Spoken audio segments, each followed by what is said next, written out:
कल की कथा में हमने सुना है पांडवों का 12 वर्ष का वनवास का कालखंड। 12 वर्ष तक पांडव वनवास में रहे। उस समय उन्होंने बहुत सारी घटनाएं हुई हैं। उन 12 वर्षों में भगवान सूर्यदेव की आराधना की, अक्षय पात्र प्राप्त किया, दैत्यों का वध किया। उसके बाद तीर्थ यात्राएं की। प्रत्येक तीर्थ का महत्व उन्हें प्राप्त हुआ है। अर्जुन का स्वर्ग में जाकर अस्त्र शस्त्र प्राप्त करना, पुनः काम्यक वन में आना और शेष समय व्यतीत करना। बीच में राजा नहुष की कथा आई है जिसमें भीमसेन को उन्होंने पकड़ लिया था। पूर्ण प्रश्नों के उचित उत्तर देने पर धर्मराज युधिष्ठिर ने सभी प्रश्नों के उचित उत्तर दिए, तब उसे भीमसेन को वो छुड़ा पाए। आगे वो काम्यक वन में आए जहाँ पर भगवान श्री कृष्ण से उनकी पुनः भेंट हुई है। भगवान श्री कृष्ण के साथ सत्यभामा जी आई थी और सभी ने क्या कहा था? धैर्य रखो। इस प्रकार 12 वर्ष का कालखंड पांडवों का समाप्त हुआ है। पूर्ण 12 वर्ष के कालखंड में उन्होंने केवल तप किया, तीर्थ यात्राएं की, ध्यान किया, उपवास किया और ईश्वर की आहुतियाँ दी हैं, यज्ञ किया है। क्यों? क्योंकि सारे ऋषि मुनि, सारे देवतागण सभी को ये जानते थे कि भविष्य क्या निर्धारित होने वाला है पांडवों का, और केवल शक्ति से हम किसी भी युद्ध को जीत नहीं सकते। शक्ति से हम जीवन में कभी यशस्वी बन नहीं सकते जब तक पुण्य संचित ना हो। तप से, तीर्थ यात्रा से, ध्यान से, स्वाध्याय से, ईश्वरीय आराधना से और यज्ञ से हम पुण्य संचित कर सकते हैं। भगवान श्री राम ने भी 14 वर्ष के वनवास में यही किया था। और उन्होंने जब रावण रथ पे आ रहा था तो विभीषण जी ने श्री राम जी से कहा था कि प्रभु, विभीषण ने रावण का परित्याग कर दिया था, आप सभी वो राम कथा जानते हैं। विभीषण ने कहा, प्रभु उसका रथ अज्ञेय है, इतना बलशाली है, स्वरूपवान है, दिखने में सुंदर है, अदृश्य हो सकता है, उसमें अपरिमित बल है। भगवान श्री राम ने कहा उसमें शक्ति हो, बल हो तो भी मैं ऋषि मुनियों के आशीर्वाद का कवच धारण करके भूमि पर खड़े रहकर भी उससे युद्ध में लड़ सकता हूँ। मैंने पूर्ण जीवन काल में 14 वर्ष के कालखंड में केवल ऋषि मुनियों का ध्यान किया, उनका तप किया, उनके आशीर्वचन लिए। ऋषि मुनियों के आशीर्वाद मुझे प्राप्त है और ईश्वर का आशीर्वाद मुझे प्राप्त है। भगवान शिव शंकर को, महादेव की आराधना करके रामेश्वरम में भगवान शिव की स्थापना की थी। क्यों? भगवान शिव जिस प्रकार माता दुर्गा, माता पार्वती शक्ति का अवतार है, तो शक्ति के देवता, शक्ति के पति कौन हुए? सशक्त संहार करता, त्रिलोकी त्रिनेत्रधारी भगवान महादेव। रामेश्वरम में भगवान की भी स्थापना की थी। 14 वर्ष के कालखंड में केवल उन्होंने ध्यान किया था, स्मरण किया था, ऋषि मुनियों के आश्रम में जाकर उनका आशीर्वाद का कवच उन्होंने पहना था। इसी प्रकार पांडवों ने भी किया है। 12 वर्ष के कालखंड में ये सब कुछ किया है उन्होंने। सभी करते समय उन्होंने कभी भी धैर्य नहीं छोड़ा है। हम कुछ दिन उपवास करते हैं, कुछ दिन व्रत करते हैं, कुछ दिन पूजा करते हैं, ईश्वर की आराधना करते हैं, और भगवान हमारी इच्छा या मनोकामना पूर्ण ना करे तो हमें गुस्सा आता है, क्रोध आता है, और हम क्या बोलते हैं? केवढ्या दिवसापासून तो करत आहे, केवढे वर्ष झाले, किती वर्षापासून मी एकादशी करत आहे माहीत आहे का? एकादशी यायच्या 10 दिवसापूर्वीपासून तुम्ही कॅलेंडरवर नोट करून ठेवता, आज एकादशी आहे, 5 दिवसानंतर एकादशी आहे, 10 दिवसानंतर एकादशी आहे, एकादशी आहे, एकादशी आहे, आणि मग त्यानंतर एकादशीच्या दिवशी अरे फक्त जेवण नाही करत, मला उसळ खाता येते, भगरीचे डोसे करता येते, भगरीचे इडली करता येते, अशी एकादशी केलीच नाही पाहिजे, त्याच्यापेक्षा ना केलेली बरी. आपण काही म्हणजे माझा सांगण्याचा उद्देश उपहास नाही आहे. आपण कोणतंही व्रत करतो, कोणतेही व्रत, प्रार्थना, काही पण करतो. विचार करा, शबरीनी 5 वर्षाची 9 वर्षाची ती मुलगी जेव्हा तिला माहीत झालं की श्रीराम तिच्या जीवनात येणार आहे, आयुष्याच्या शेवटच्या क्षणी प्रभू श्रीराम आले आहे, तिला दर्शन दिलं. जेव्हा दर्शन दिलं तेव्हा तिच्या आयुष्याचं शेवटचं क्षण होतं. आयुष्य, पूर्ण आयुष्य गेलं आहे. 80 वर्षाची वगैरे असेल शबरी, पूर्ण आयुष्य गेलं आहे. लोक तिला पागल म्हणत होते, बैताळ म्हणत होते, पूर्ण नगर सजवत होती, पूर्ण राज नगर सगळं सजवत होती. फक्त धैर्य होतं तिच्याजवळ, फक्त धैर्य. नाही, माझे गुरुचे वचन कधीच खोटे राहणार नाही. गुरु नक्की मला म्हणजे माझ्या जीवनात प्रभू येणारच आहे. इतका धैर्य माझ्यातही नाही आहे. मी साधारण गृहिणी आहे, पण धैर्य खूप आवश्यक आहे, खूप आवश्यक है धैर्य.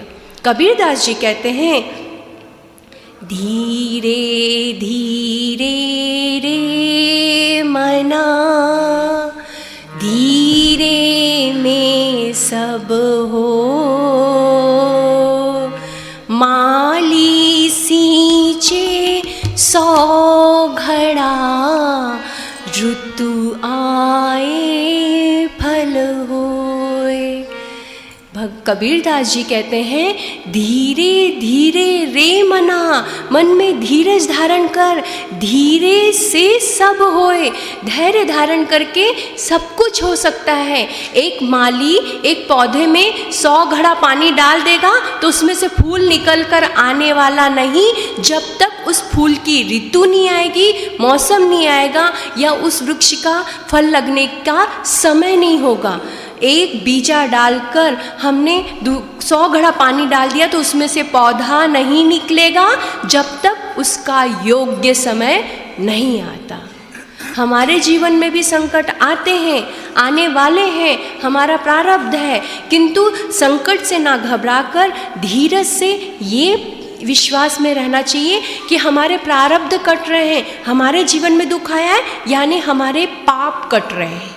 हमारे पाप कट गए, पुण्य फलीभूत हो गए तो हमारे जीवन में अवश्य सुख आने वाला है. दुख का चिंतन ना करके सुख की आशा से हम अगर धैर्य धारण करके जिएंगे तब सब कुछ संभव है. पांडवों ने धैर्य रखा है, मन में विश्वास रखा है, ईश्वर के ऊपर निष्ठा रखी है, समर्पण रखा है. वो उन्होंने ये नहीं कहा हम तो राजपुरुष थे, हमें वन में नहीं रहना, हम जंगल में नहीं सोएंगे, हम ये नहीं खाएंगे, हम वो नहीं खाएंगे. ऋषि मुनियों ने जैसा कहा, केवल आदर, नम्रता, सद्भाव, नमन जहाँ पर है वहाँ पर यश है. पांडवों का 12 वर्ष का कालखंड समाप्त हुआ और अब वो 13वें वर्ष में अज्ञातवास में प्रवेश करने वाले थे.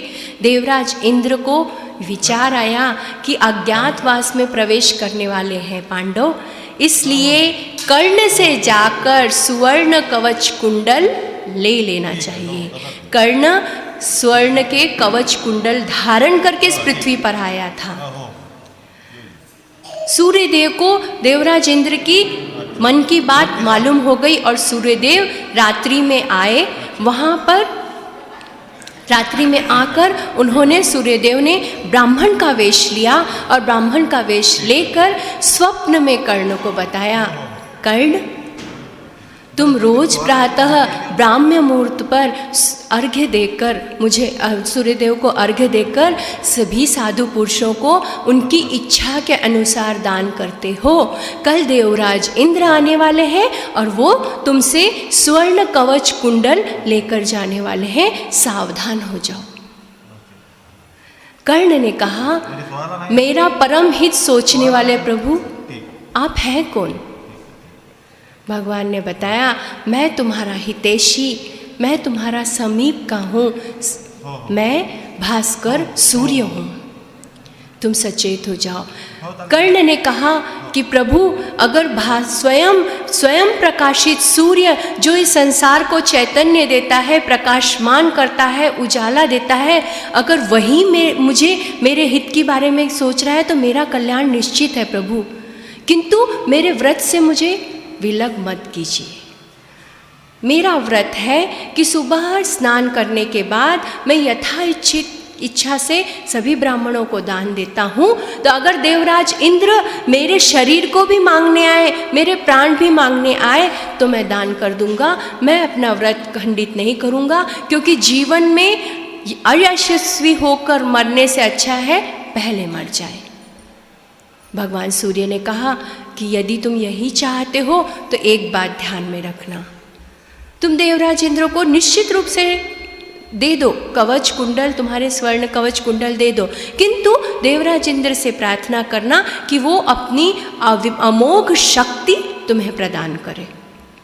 वैजयंती शक्ति उनसे अवश्य मांग लेना, क्योंकि कवच कुंडल दे देने से तुम पूर्ण रूप से शक्तिहीन हो जाओगे, तुम्हारे पास कोई शक्ति नहीं रहेगी।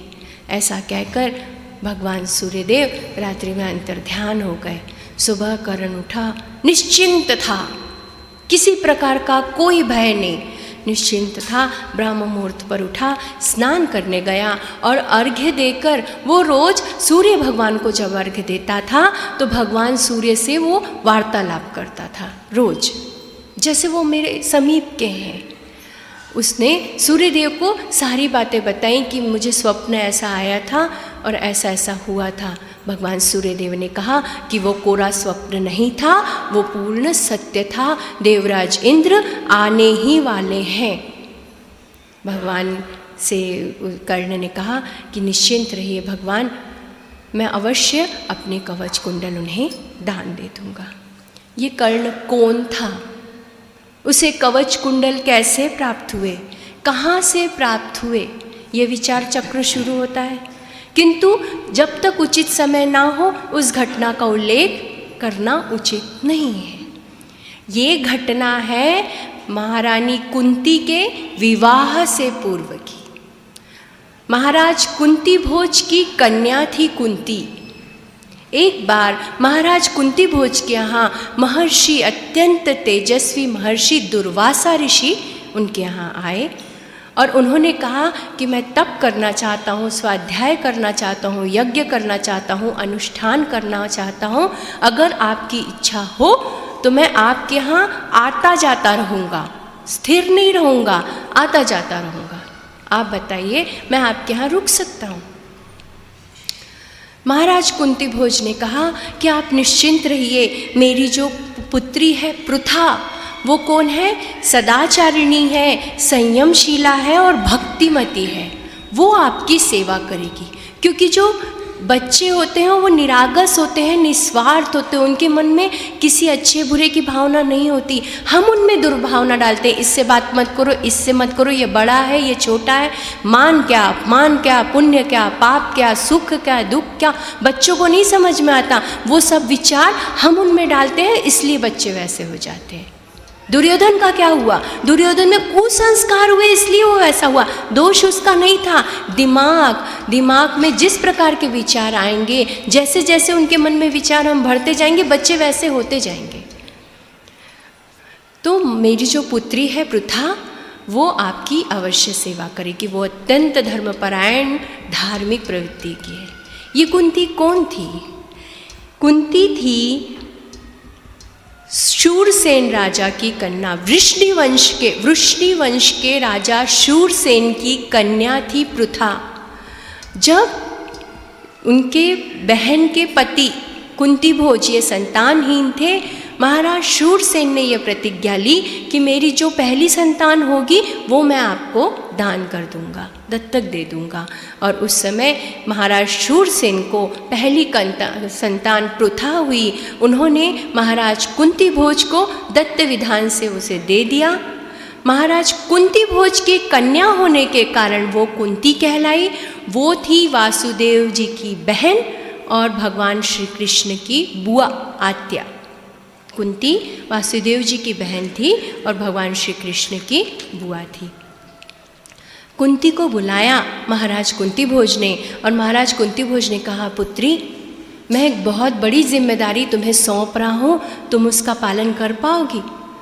तो कुछ सुनने से पूर्व ही कुंती ने कहा कि पिताश्री आप निश्चिंत रहिए, आपका शब्द मेरे लिए ब्रह्म वाक्य है, आपके शब्द के विरुद्ध, आपकी इच्छा के विरुद्ध एक कदम भी मैं नहीं उठाऊंगी, आप आज्ञा दीजिए। उन्होंने कहा, अत्यंत सदाचारी तपस्वी ऋषि दुर्वासा पुत्री, तुम उनके बारे में नहीं जानती। उन्हें अगर क्रोध आ जाए तो संपूर्ण ब्रह्मलोक, पृथ्वीलोक, पाताल लोक सभी को भस्म करने की पात्रता उनमें है, इसलिए उन्हें क्रोध नहीं आना चाहिए। उनकी अनन्य भक्ति से सेवा करो।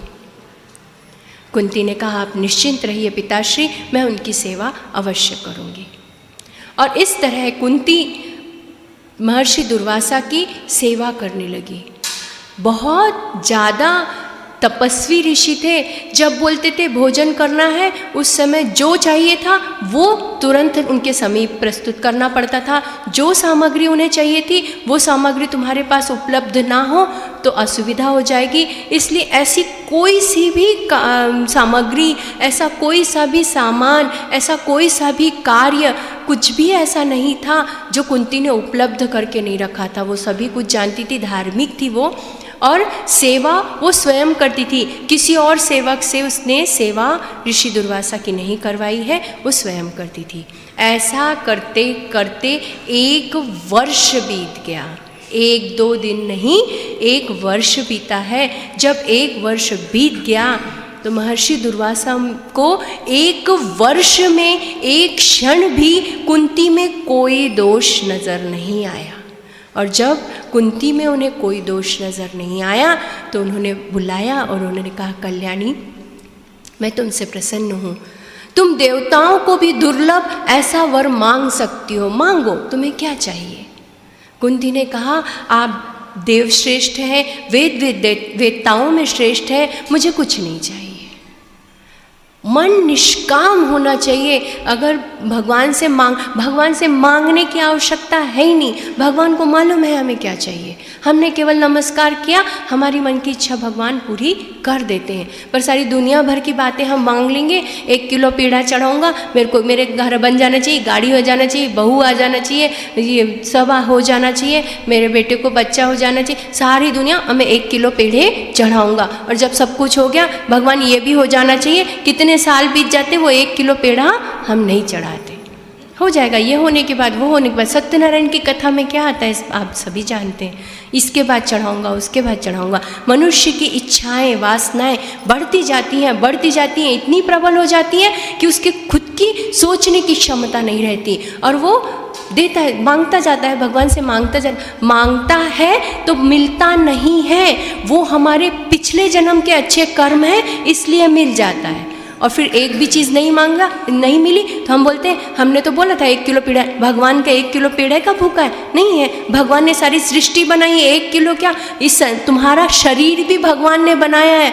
तुम में क्या पात्रता है, तुम भगवान को दोगे? नहीं है। हम में कुछ भी पात्रता नहीं है। हमारे श्वास भी हमारे हाथ में नहीं है। उसके बाद भी हम भगवान से कहते हैं हम देंगे। तुम्हारी शरीर की रचना भी तुमने नहीं की है।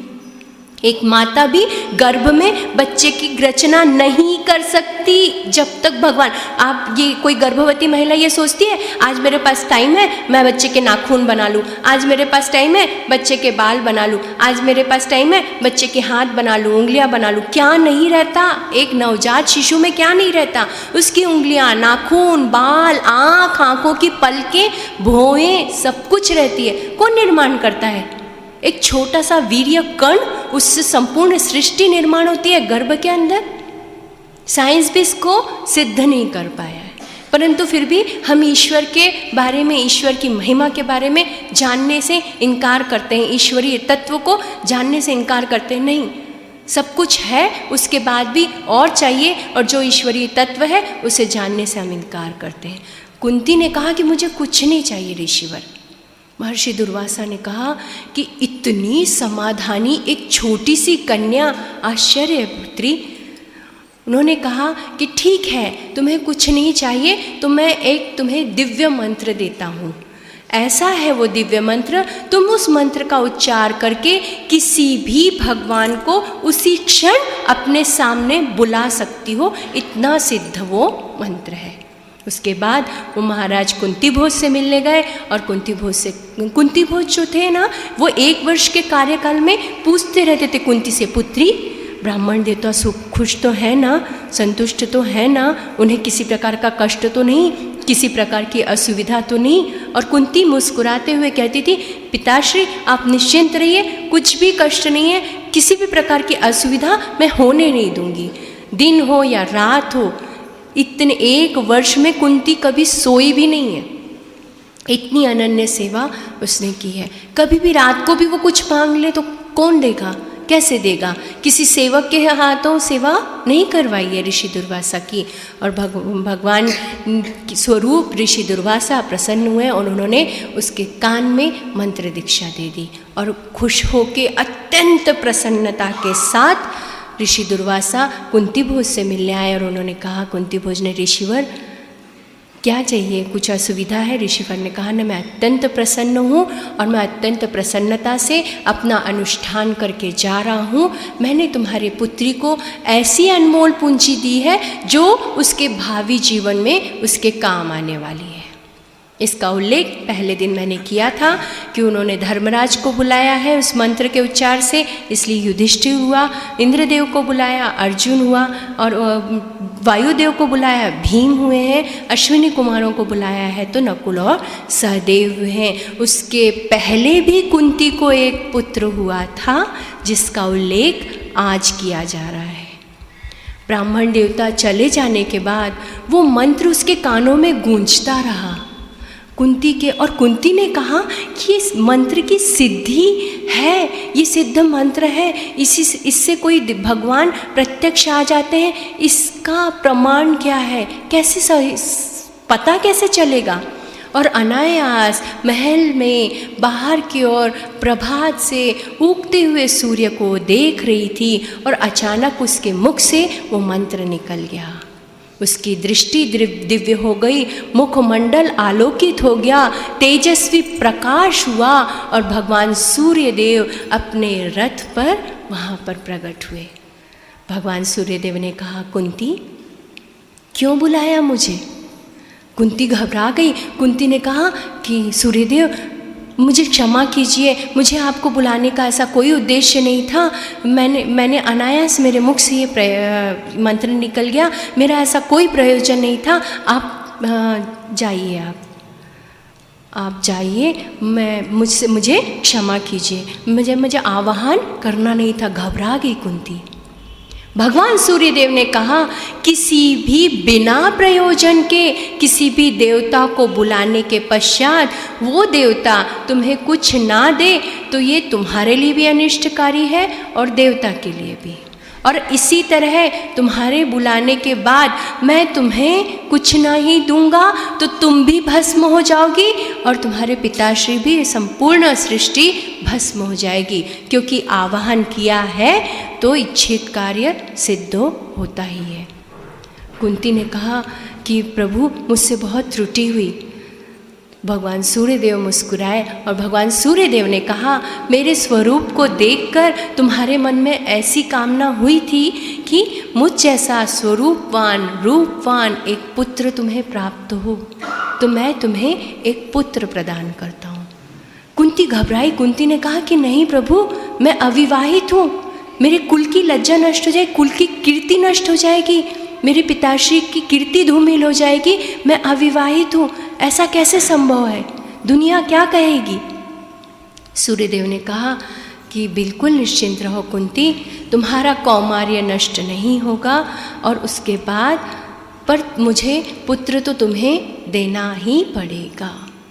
और भगवान सूर्यदेव अत्यंत तेजस्वी रूप में सूक्ष्म रूप से उसके गर्भ में प्रवेश किए।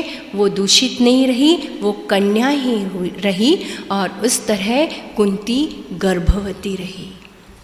उनकी दासी कपिला, कुंती के यहाँ जो एक दासी थी कपिला और कुंती की माँ, केवल 2 लोगों को ये बात मालूम थी कि कुंती गर्भवती है, अन्यथा राजा कुंती भोज को किसी को भी इस बात की भनक नहीं पड़ी।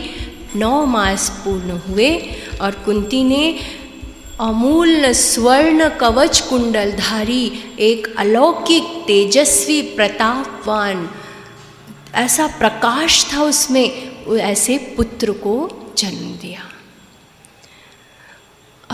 उसे बहुत इतना मातृत्व भर आया उसका। भगवान सूर्यदेव ने कहा था कि तुम्हारा पुत्र अत्यंत शौर्यवान, वीरवान, तेजस्वी, बलवान, धार्मिक प्रवृत्ति का, सत्यपरायण, सब कुछ उसमें ऐसा कोई भी गुण नहीं होगा जो उसमें नहीं, ऐसा कोई भी गुण नहीं होगा जो उसमें समाहित नहीं हो। अलौकिक तेजस्वी होगा क्योंकि वो सूर्य का पुत्र है। जैसे ही कुंती ने पुत्र को जन्म दिया, आंखों में अश्रु आ गए। इस पुत्र का मैं पालन पोषण नहीं कर सकती, कन्या हूँ, अविवाहित हूँ, अभी मेरा विवाह नहीं हुआ है, किसी को इस बात की खबर नहीं है। और इस तरह मातृत्व पर आया, वेदना होने लगी, हृदय में पीड़ा होने लगी। उसने अपने वृद्ध दासी से एक लकड़ी की पेटिका मंगाई जिसमें ऊपर के साइड में खूब सारे छेद थे। मखमल का कालीन जैसा एक कपड़ा बिछाया और उसमें उस पुत्र को रख दिया। रखकर पेटिका बंद कर दी और वो पेटी कहाँ छोड़ी है? अश्व नदी में प्रवाहित कर दी। रोने लगी कुंती।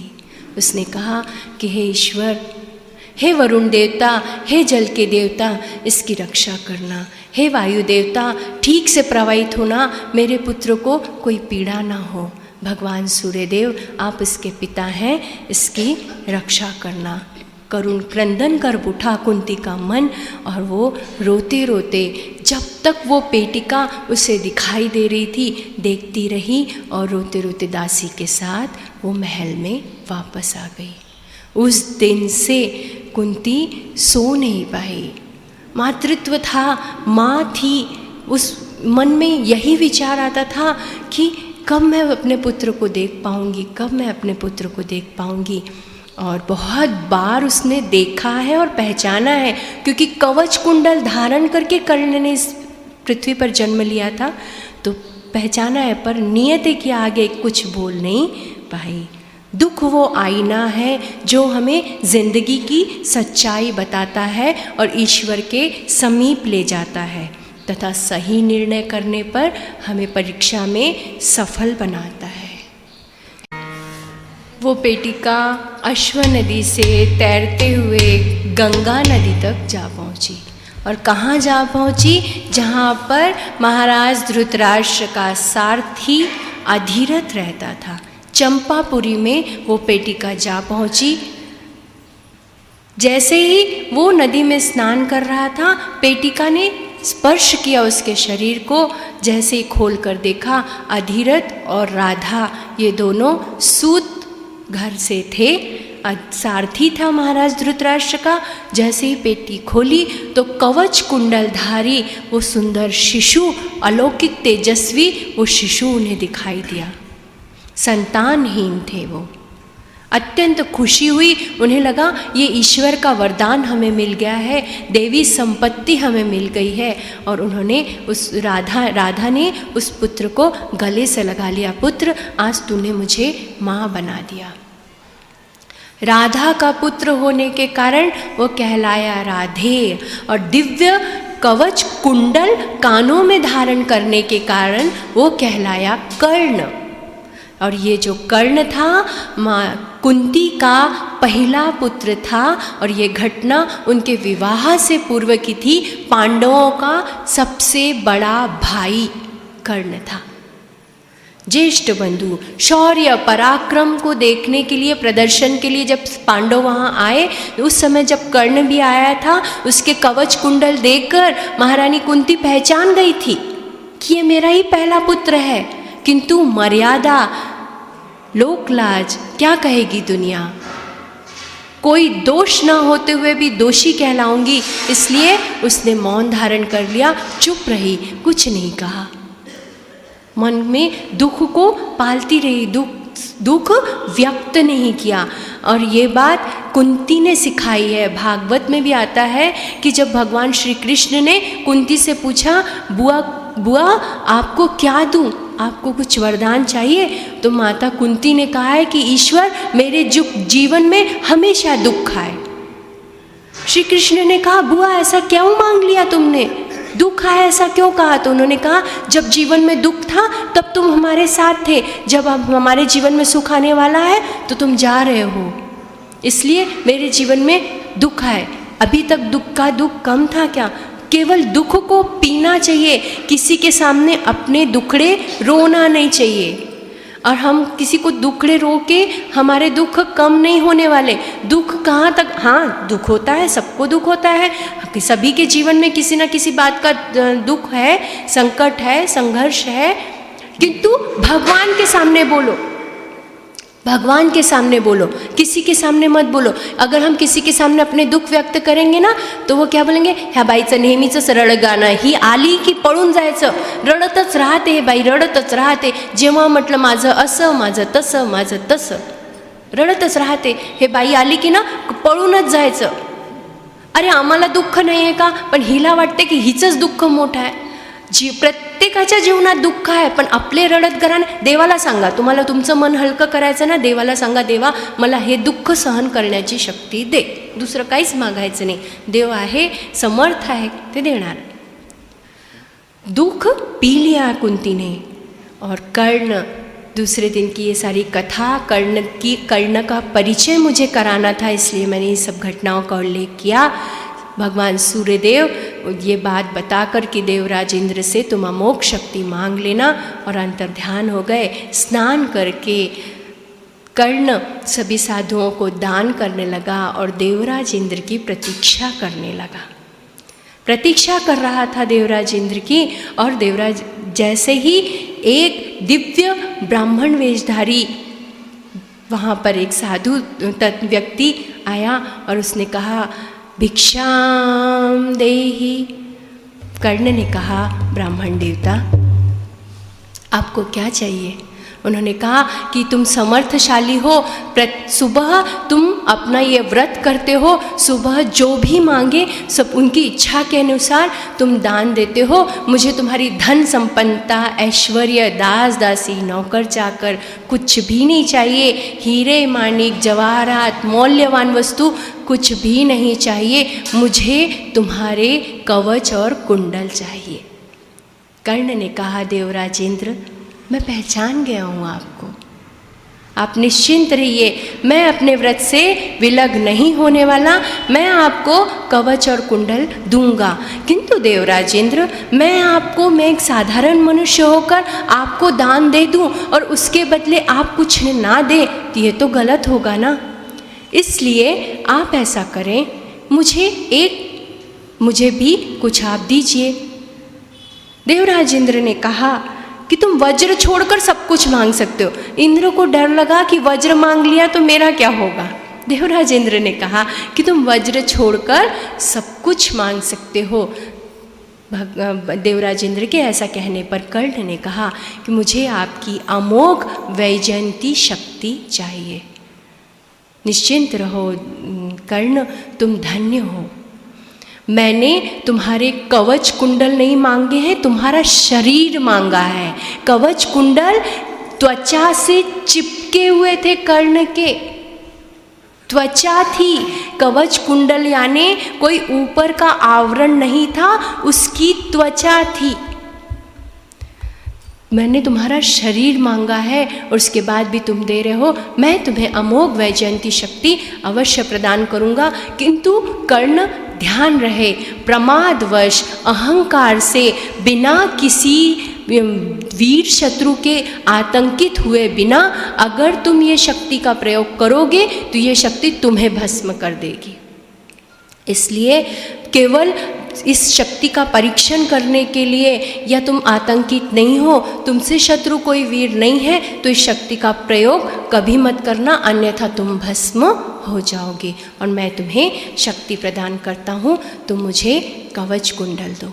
अत्यंत तीव्र तीक्ष्ण शस्त्र लाया है कर्ण ने, अपने कान काटे हैं, खून से लथपथ, क्योंकि कान से चिपके हुए थे कुंडल, और जो कवच था उसको काटा है, अपने शरीर को पूरी त्वचा निकाली है, रक्त की असंख्य धाराएं बह रही, रक्त से लहूलुहान वो कवच और कुंडल पूरा रक्त प्रकाशमय हो गया था, वो स्वर्ण उसे कहीं से दिखाई नहीं दे रहा था, और कर्ण का पूरा शरीर रक्त से लथपथ हो गया था। कवच कैसा था? उसकी पूर्ण छाती और पीठ, पूरा भाग रक्त से लहूलुहान, और कान पूरे ऐसे काट कर खींच कर उसने रक्त से भरे हुए वो कवच कुंडल देवराज इंद्र को दिए।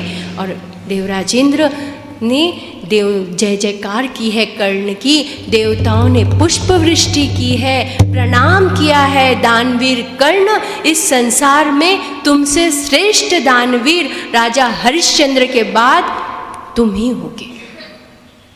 सतयुग में राजा हरिश्चंद्र थे, और आज द्वापर युग में अगर कोई दानवीर है तो तुम होगे। ऐसा कहकर देवराज इंद्र वो कवच कुंडल लेकर चले गए। उसके प्राण मांगे थे देवराज इंद्र ने, संपूर्ण शक्ति क्षीण हो गई थी, असंख्य पीड़ा हो रही थी। स्किन अपनी कहीं से अपनी त्वचा छिल जाए तो उसका तो पूरा शरीर छिल गया था, और कर्ण ने दे दिया। इधर पांडव वन में घूमते घूमते एक वटवृक्ष के नीचे पहुँचे। भूख प्यास से पीड़ित थे, बहुत दिनों से चल रहे थे, कुछ खाया पिया नहीं था। वटवृक्ष के नीचे पहुँचे, और वहाँ पर धर्मराज युधिष्ठिर ने सहदेव से कहा, नकुल से कहा कि देखो यहाँ समीप ऐसा कोई स्थान है जहाँ पर जल है। यहाँ तो दूर दूर तक कुछ दिखाई नहीं दे रहा, तुम वृक्ष पे चढ़कर देखो तो तुम्हें वो स्थान नजर आएगा। नकुल वृक्ष पर चढ़ा है और चढ़कर देखा तो उसने कहा, भ्राताश्री यहाँ कुछ दूर समीप ही एक खूब सुंदर सरोवर है, और वहीं पर असंख्य फल के वृक्ष लगे हुए हैं, हम चलते हैं। मैं जाकर जल लेके आता हूँ। हम सभी नहीं चलेंगे, दूर है वो, मैं जाता हूँ जल लेकर आता हूँ। उसने जल लिया के लिए गया, वो वृक्ष के पास गया और जल के पास गया। वहाँ से एक स्वर सुनाई दिया, अगर तुम ऐसे ही जल नहीं पी सकते, तुम मेरे प्रश्नों के उत्तर दो तो तुम जल पी सकते हो। नकुल प्यास से पीड़ित था, उसने बात को, उस शब्द को अनदेखा किया और जल पी लिया, और वहीं उसकी चेतना लुप्त हो गई। वो मूर्छित होकर गिर पड़ा। बहुत देर हो गई, नकुल नहीं आया तो सहदेव गया। सहदेव से भी वही स्वर उसे सुनाई दिए कि अगर तुम मेरे प्रश्नों के उत्तर दो तो तुम जल पी सकते हो, अन्यथा इस सरोवर से जल लेने का तुम्हें अधिकार नहीं है। उसने भी उस बात को नहीं माना, जल पिया, अपनी क्षुधा शांत की, और वहीं वो मूर्छित हो गया। फिर अर्जुन गया, अर्जुन ने भी वही किया, उस स्वर को नहीं सुना, अत्यंत प्यास लगी थी, उसने जल पी लिया। बहुत देर हो गई, ना सहदेव आया है, ना नकुल आया है, ना अर्जुन आया है, तो भीम वहाँ पर गए। भीमसेन ने भी वही किया। बहुत प्यास लगी थी, क्षुधा शांत करनी थी, उसने भी जल पी लिया और वहीं मूर्छित होकर गिर गया। युधिष्ठिर विचार करने लगे कि इतनी देर हो गई, ना भीम आया है, ना अर्जुन आया है, ना नकुल आया है, ना सहदेव आया है, ऐसी क्या बात हो गई कि चारों नहीं आए। तो धर्मराज युधिष्ठिर वहाँ पर गए हैं। जैसे ही जलाशय में उतरने लगे, उसी समय एक स्वर गूंजा। देखा तो वहाँ पर चारों पांडव मृत अवस्था में पड़े हुए हैं। घबरा गए और जैसे जल के पास गए, देखा ये भीषण दृश्य देखा और जल में उतर के पानी पीने लगे। वहाँ पर एक स्वर सुनाई दिया कि ये पांडवों की तरह तुम्हारी भी दुर्दशा होगी, मेरे प्रश्नों के उत्तर दो तब तुम जल पी सकते हो। सत्य प्रतिज्ञा सत्य वचनी धर्मराज युधिष्ठिर ने कहा, किसी और की संपत्ति पर हमारा अधिकार नहीं होता। आप मुझसे प्रश्न पूछिए, मैं अपनी क्षमता के अनुसार, ऐसा नहीं कहा कि मैं उत्तर दे सकता हूँ मैं दूंगा, नहीं, मेरी क्षमता के अनुसार मैं उत्तर दूंगा। किंतु आप कौन हैं? चारों पांडव मृत अवस्था में पड़े हैं, तो या तो आप रुद्र हैं, वसु हैं, देवता हैं, गंधर्व हैं, आप कौन हैं? वहाँ से स्वर सुनाई दिया, मैं एक यक्ष हूँ और मैंने ही तुम्हारे सभी भाइयों की यह दशा की है। मैंने बार बार इनसे कहा कि पहले मेरे प्रश्नों के उत्तर दो तब तुम जल पी सकते हो, परंतु इन्होंने ये मेरी बात नहीं मानी, इसलिए इनकी ये दुर्दशा हुई। धर्मराज युधिष्ठिर ने कहा, ठीक है, आप मुझसे प्रश्न कीजिए, मैं आपके अधिकार की वस्तु नहीं लूँगा। आप मुझसे प्रश्न कीजिए, अपनी क्षमता के अनुसार मैं इन प्रश्नों के उत्तर दूँगा। प्रश्न भी कितने हैं? बहुत है, 100 है, लेकिन उसमें से 20-25 प्रश्न मैंने निकाले जो सही में आपके लिए ज्ञानवर्धक हों, जो सही में आपको ज्ञान होना चाहिए उस तरह का, क्योंकि प्रमाणित रहना चाहिए हमें ना, हमें हर चीज़ की प्रामाणिकता रहनी चाहिए। बहुत सारे लोग मुझसे कह रहे थे कि महाभारत किसी ने नहीं सुना है, आपने कोई घटना नहीं बताई तो किसी को कुछ नहीं समझने वाला। किंतु जिसको मालूम है वो मुझसे प्रश्न पूछ सकता है और प्रश्न पूछेगा, और उस समय मैंने समुचित उत्तर नहीं दिया तो ये व्यासपीठ का अपमान होगा, ग्रंथ का अपमान होगा, ईश्वर का अपमान होगा। इसलिए ऐसी कोई भी घटना जिसका उल्लेख महाभारत में है मैंने नहीं किया, अपनी क्षमता के अनुसार किया है। प्रश्न बहुत सारे हैं, बहुत ज्ञानवर्धक हैं, इतने सारे प्रश्न पूछेंगे तो बहुत समय लग जाएगा। इसलिए बहुत सीमित प्रश्न जो यक्ष ने पूछे हैं धर्मराज युधिष्ठिर से, और जिसके उत्तर धर्मराज युधिष्ठिर ने अत्यंत सुंदर दिए, उन प्रश्नों का उल्लेख मैं कर रही हूँ। उन्होंने पूछा, सूर्य को कौन उदित करता है, उसे अस्त कौन करता है, और वह किसमें प्रतिष्ठित है? सूर्य को कौन उदित करता है, उन्हें अस्त कौन करता है, और वो किसमें प्रतिष्ठित है? उन्होंने कहा कि ब्रह्मदेव सूर्य को उदित करते हैं, धर्म उनको अस्त करते हैं, और वो सत्य में प्रतिष्ठित है। उन्होंने पूछा, ब्राह्मणों का देवत्व क्या है, सत्पुरुषों का धर्म क्या है, असत्पुरुषों का लक्षण क्या है? ब्राह्मणों का देवत्व उन्होंने बताया, वेदों का स्वाध्याय यही ब्राह्मणों का देवत्व है, तप सत्पुरुषों का लक्षण है, और निंदा असत पुरुषों का लक्षण है। असत पुरुषों का ही नहीं, असत महिलाओं का भी निंदा करनी नहीं चाहिए। जो असत पुरुष है, सत्पुरुष नहीं है, उनका ये लक्षण माना गया है। उन्होंने पूछा, क्षत्रियों का देवत्व क्या है, उन क्षत्रियों में सत्पुरुषों का धर्म क्या है और असत पुरुषों का धर्म क्या है?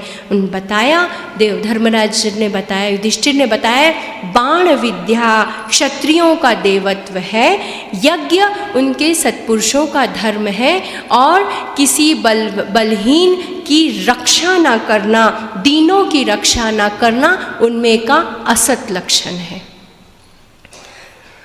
उन्होंने पूछा, ऐसा कौन सा पुरुष है जो श्वास लेकर भी, बुद्धिमान लोगों में सम्मानित होने पर भी, सभी प्राणियों में श्रेष्ठ होने पर भी वास्तव में जीवित नहीं है? ऐसा कौन सा पुरुष है जो सम्मानित है सभी लोगों में, सभी में उनका आदर है, सब कुछ है, फिर भी वास्तव में जीवित नहीं है? धर्मराज ने बताया, जो देवता, अतिथि, सेवक, माता पिता और आत्मा का पोषण नहीं करता, उनका सम्मान नहीं करता, वो जीवित रहने पर भी वास्तव में जीवित नहीं है। जो माता पिता का पोषण नहीं करता, जो माता पिता का सम्मान नहीं करता, जो देवताओं का सम्मान नहीं करता, जो अतिथियों का सम्मान नहीं करता, जो सेवकों से, सेवक माने राजा के दरबार के सेवक नहीं, हमारे घर में काम करने वाले सेवक, उनके साथ भी दुर्व्यवहार करता है, तो जीवित रहने पर भी, श्वास होने पर भी वास्तव में जीवित नहीं है। फिर उन्होंने पूछा, पृथ्वी से भारी क्या है, आकाश से ऊंचा क्या है, वायु से तेज क्या है, और तिनके से भारी क्या है? धर्मराज ने बताया, माता पृथ्वी से भी भारी है, पिता आकाश से ऊंचा है, और वायु से तेज क्या है? हमारा मन। तिनके से भारी क्या है? चिंता। तिनके से भी भारी चिंता है। फिर उन्होंने पूछा, उत्तम क्षमा क्या है, लज्जा किसे कहते हैं, तप का लक्षण क्या है, और दम क्या कहलाता है? द्वंद्वों को सहना क्षमा है, जो न करने योग्य बात है वो लज्जा है। अपने धर्म में रहना तप है, और मन का दमन दम है। फिर उन्होंने पूछा है, मनुष्य का शत्रु कौन है, व्याधि क्या है, साधु किसे कहते हैं और असाधु किसे कहते हैं। धर्मराज युधिष्ठिर ने बताया, मनुष्य का शत्रु उसका क्रोध है, लोभ उसकी व्याधि है और समस्त प्राणियों का हित करने वाला साधु कहलाता है, निर्दयी पुरुष असाधु कहलाता है। इतने निश्चिंतता से, विश्वास से, सत्य में दृढ़ होकर धर्मराज युधिष्ठिर उनके हर प्रश्नों के उत्तर देते गए। प्रसन्न हो गए यक्ष। उसके बाद उन्होंने पूछा, धर्मराज युधिष्ठिर, मैं तुमसे अंतिम प्रश्न पूछता हूँ, इस संसार का सबसे धनी व्यक्ति कौन है। धर्मराज युधिष्ठिर ने बताया, जिसके पुण्य स्वर्ग और जिसके पुण्य उसके कर्म कीर्ति के शब्द स्वर्ग लोक पृथ्वी लोक को स्पर्श करते हों, जिसकी दृष्टि में प्रिय अप्रिय सुख दुख मान सम्मान सब समान हो, वो इस संसार का सबसे धनी व्यक्ति है। जिसकी कीर्ति, जिसके कर्मों के ऊंच कीर्ति के शब्द स्वर्ग तक पहुँचे हों, समस्त पृथ्वी लोक तक पहुँचे हों, और जिसके जीवन में प्रिय अप्रिय मान सम्मान कुछ भी सभी भावनाएं समान हों, वह इस संसार का सबसे धनी व्यक्ति है। यक्ष ने कहा, धर्मराज, मैं तुम्हारे सभी प्रश्नों से पूर्ण रूप से संतुष्ट हूँ और तुमने सर्वश्रेष्ठ और सबसे धनी व्यक्ति की अत्यंत उच्चतम व्याख्या की है।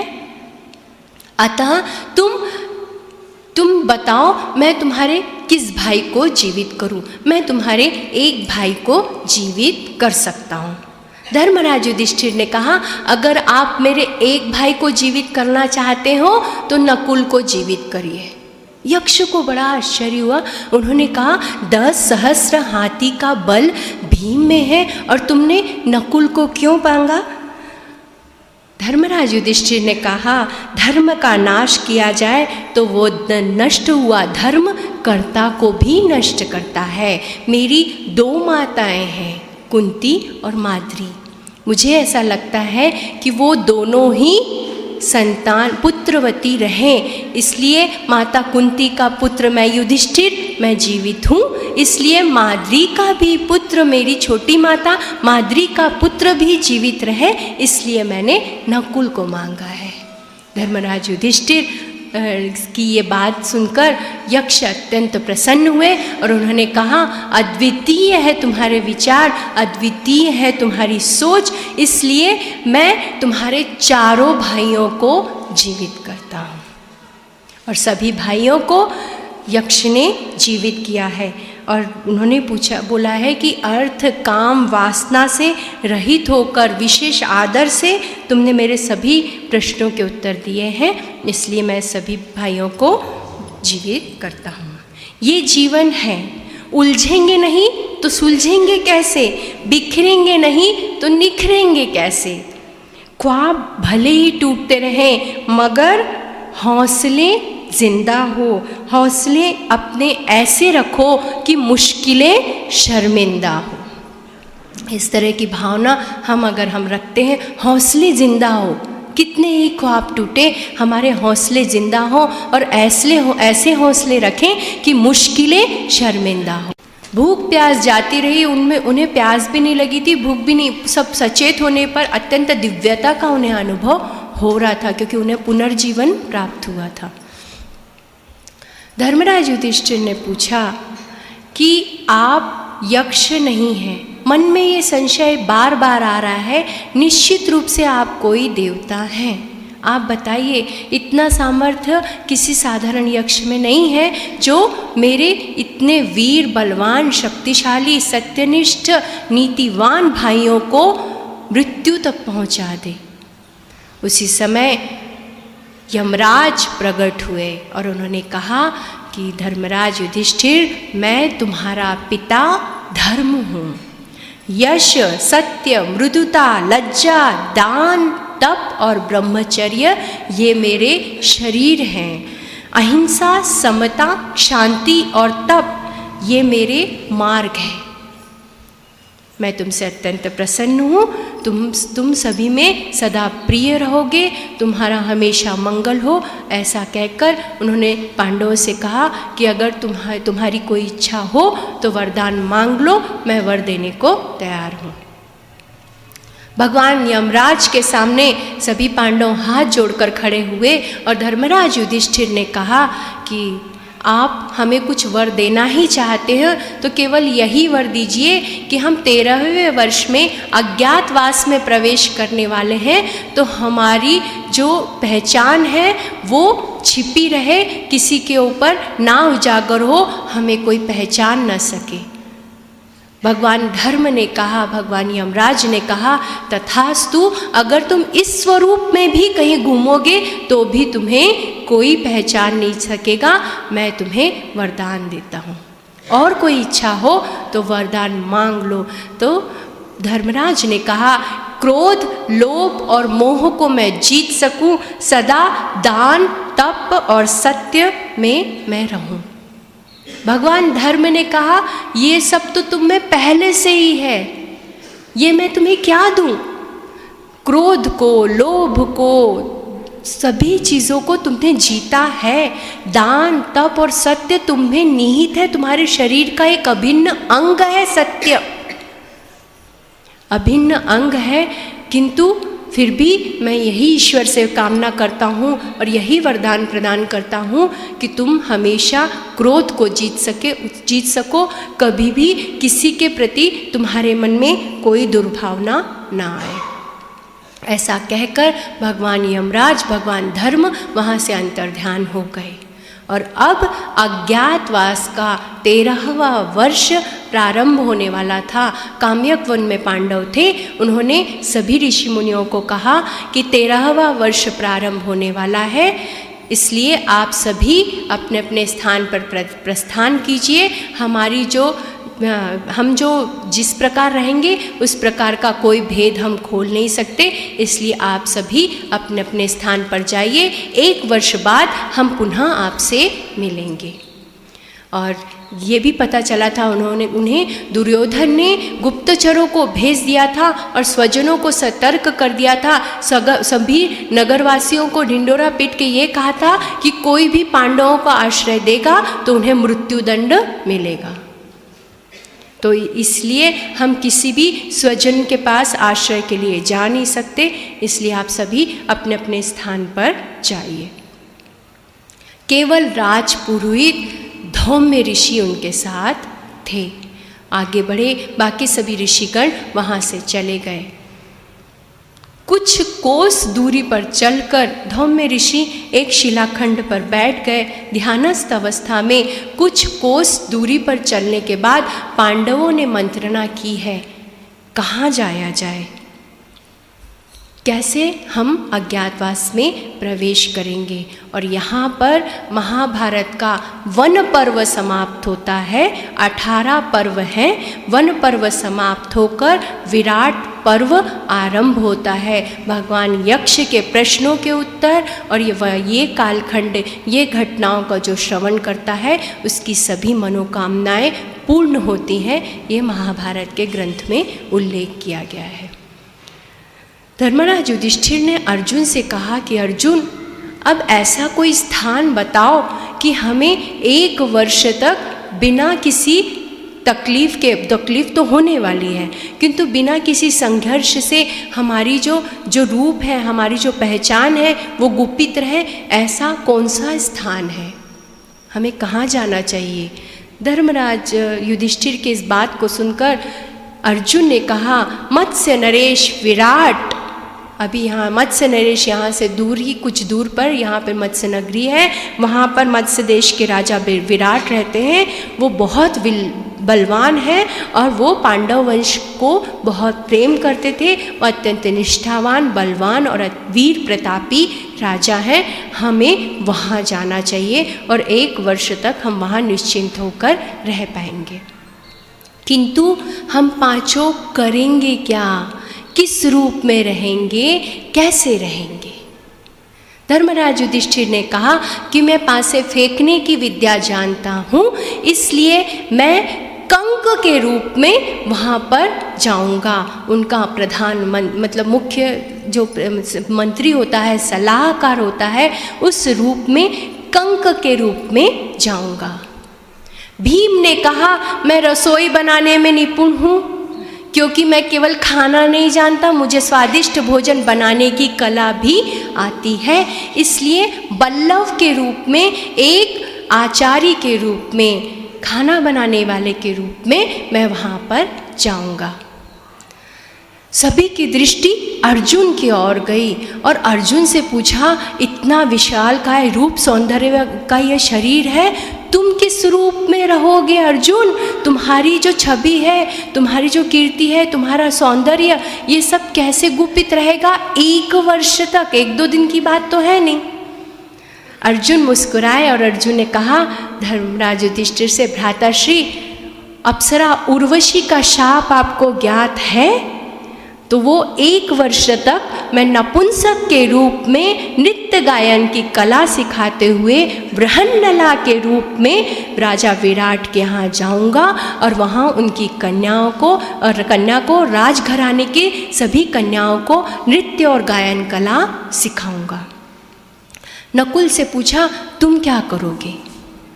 नकुल ने कहा, मैं अश्वों की जानकारी बहुत अच्छे से रखता हूँ, अश्व विद्या का मुझे समुचित ज्ञान है, उनकी चिकित्सा, उनका विकास, वो सभी क्रियाएं वो सभी मैं जानता हूँ, इसलिए मैं ग्रंथिक के रूप में वहाँ पर अश्वों की देखरेख करने के लिए राजा विराट के यहाँ जाऊँगा।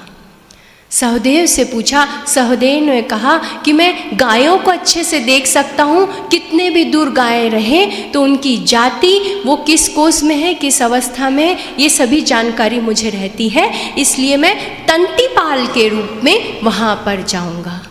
अब सभी 5 पांडवों ने अपनी अपनी जानकारी बता दी। धर्मराज युधिष्ठिर ने कहा, मैं कंक के रूप में, सलाहकार के रूप में राजा विराट के यहाँ जाऊँगा। भीमसेन ने कहा, मैं बल्लव नाम के आचार्य के रूप में राजा विराट के यहाँ जाऊँगा। अर्जुन ने कहा, मैं नपुंसक रूप में बृहन्नला के रूप में राजा विराट के यहाँ जाऊँगा। नकुल ने कहा, मैं ग्रंथिक के रूप में अश्वों की देखरेख करने के लिए राजा विराट के यहाँ जाऊँगा। और सहदेव ने कहा, मैं तंतिपाल के रूप में, ग्वालों के रूप में गायों की देखरेख करने के लिए वहाँ जाऊँगा। अब 5 पांडवों की दृष्टि गई है द्रौपदी की ओर और द्रौपदी से उन्होंने पूछा, हमने तो अपनी सभी चीज़ें बता दी, किंतु द्रौपदी, पांचाली, तुम किस रूप में जाओगी? 1 वर्ष तक तुम किस रूप में रहोगे? उन्होंने कहा, मैं दासी के रूप में वहाँ पर रहूँगी। मैं उनसे कहूँगी कि मैं द्रौपदी की दासी हूँ। समय की कितनी बड़ी विडंबना है। दासी के रूप में रहूँगी और दासी को सैरंध्री कहा जाता है, इसलिए विराट राज की पत्नी सुदेशना की मैं दासी बनूँगी और दासी रूप में वहाँ पर जाऊँगी।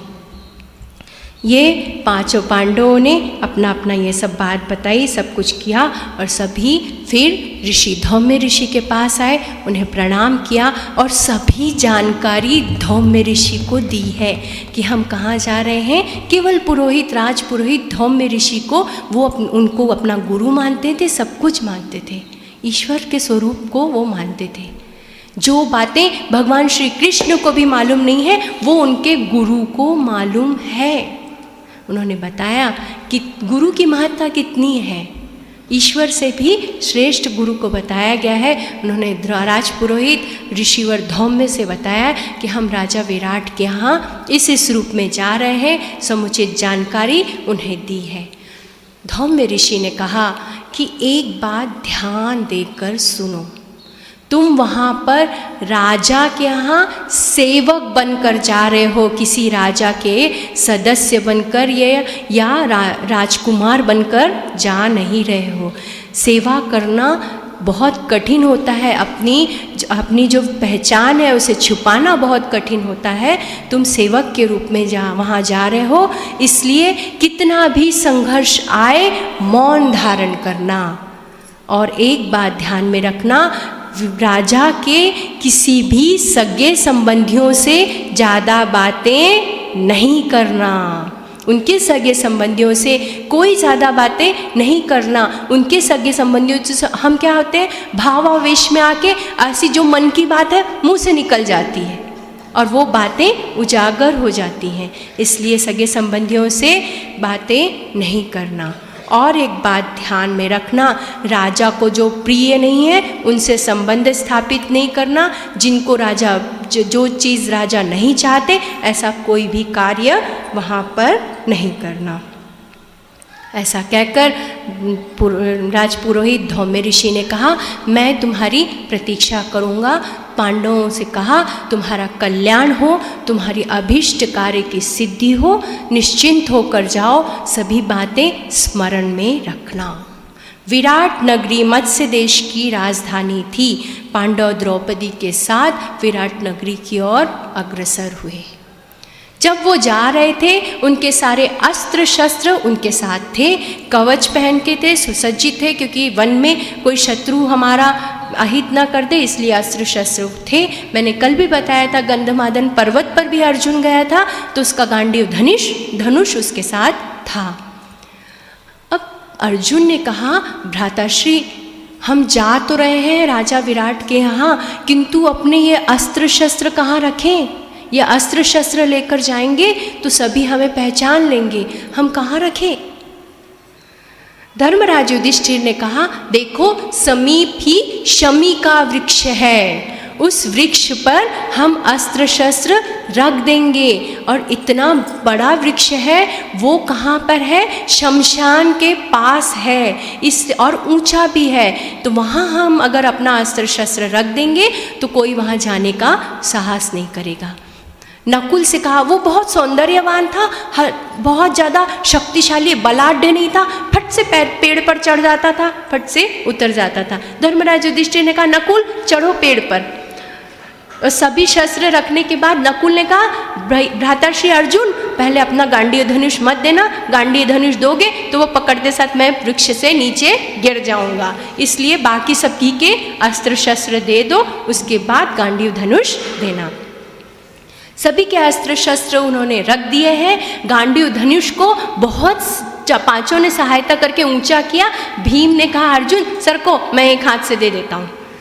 दिया है, अच्छे से छुपाया है और वृक्ष की जो लताएं हैं उससे बांधा है, रस्सी ऐसी तो थी नहीं उनके पास, बांधा है और पूरे वृक्ष के पत्ते उस पर ढाके हैं। उसके बाद पास में एक प्रेत पड़ा हुआ था, उसको लाकर वृक्ष से लटका दिया है कि उसकी दुर्गंध से कोई इस वृक्ष के पास ना आए। प्रेत को लटकाया और नीचे उतरे।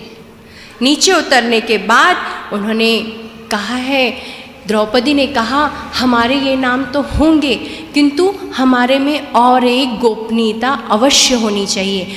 हम अगर आपस में बात करें तो हम एक दूसरे को किस नाम से पुकारें। द्रौपदी की बात सभी पांडवों ने मानी है और उन्होंने अपने आपस में बात करने के नाम थे जय, जयंत, विजय, जयत सेन और जयद्रथ।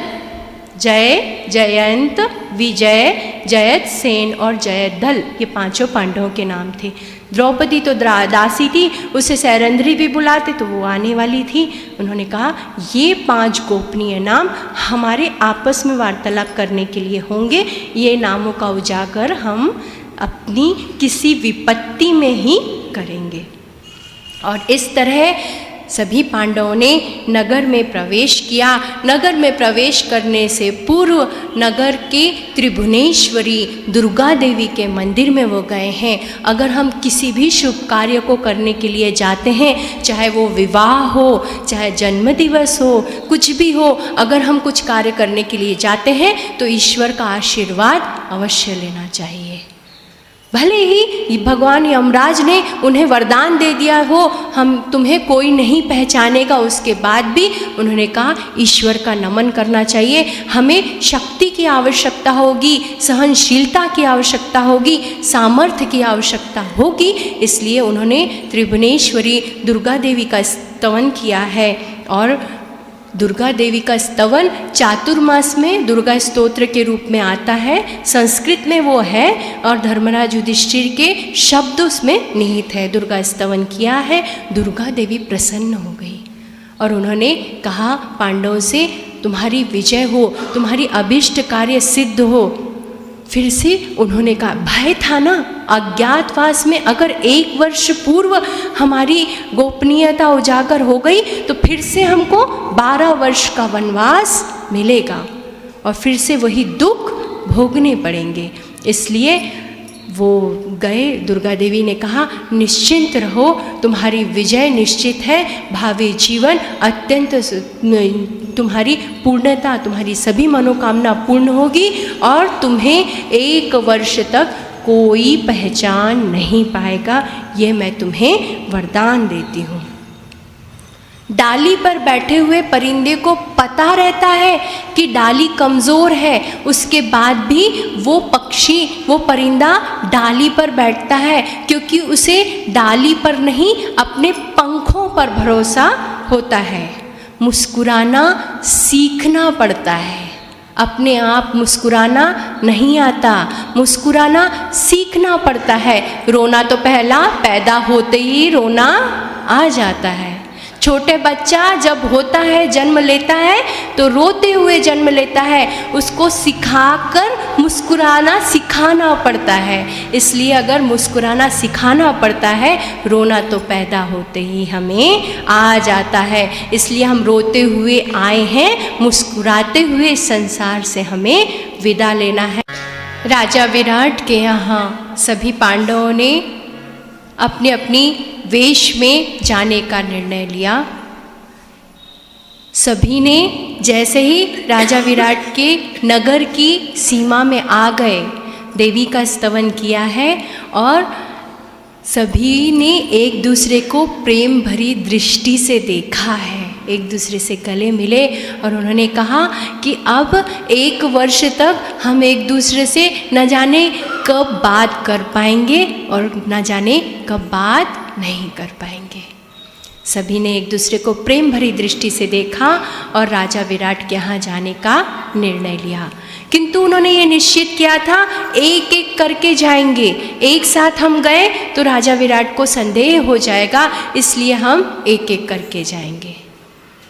सबसे पहले धर्मराज युधिष्ठिर दरबार में पहुँचे हैं। राजा विराट के हाथ में कपड़े में पासे पकड़कर वहाँ पर एक पगड़ी बांधे हुए वहाँ पर पहुँचे हैं, सफ़ेद कुर्ता वगैरह पहनकर वहाँ पर पगड़ी बांधकर सो छोटी सी वो पहुँचे हैं। राजा विराट ने पूछा, तुम कौन हो, किस जाति के हो और कौन सी कला तुम जानते हो?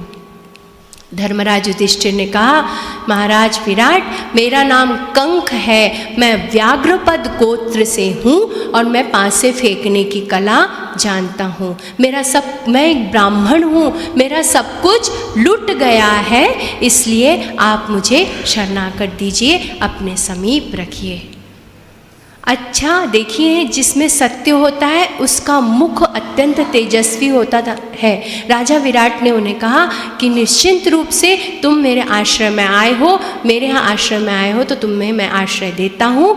तुम मेरे मंत्रियों के सबसे श्रेष्ठ सलाहकार रहोगे, मुझे अपनी सभी नीति की बातें बताओगे, इस कला का बखान करोगे, उत्तम वस्त्र, रहने की व्यवस्था, भोजन सामग्री की व्यवस्था मैं कराऊंगा और किसी भी समय तुम नगर की प्रजा की किसी भी समस्या को किसी भी वक्त आकर मुझे बता देना, बिल्कुल हिचकिचाना नहीं। राजा विराट के यहाँ इस प्रकार धर्मराज युधिष्ठिर कंक के रूप में आए और उनकी गोपनीयता उजागर नहीं हुई। इसके बाद सिंह सी मस्तानी चाल में भीम ने प्रवेश किया है।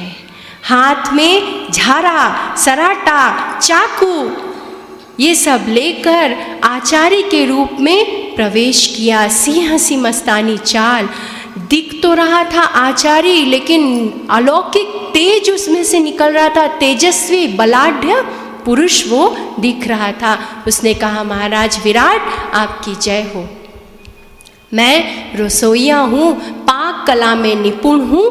मेरा नाम बल्लभ है। मैं आपके यहाँ पाक कला से अत्यंत स्वादिष्ट भोजन सामग्री बनाकर आपकी सेवा करना चाहता हूँ। महाराज विराट ने कहा, तुम्हारी वेशभूषा तो आचार्य की दिख रही है, किंतु कहीं से तुम आचार्य दिख नहीं रहे। तुम विशाल बलवान योद्धा दिख रहे हो।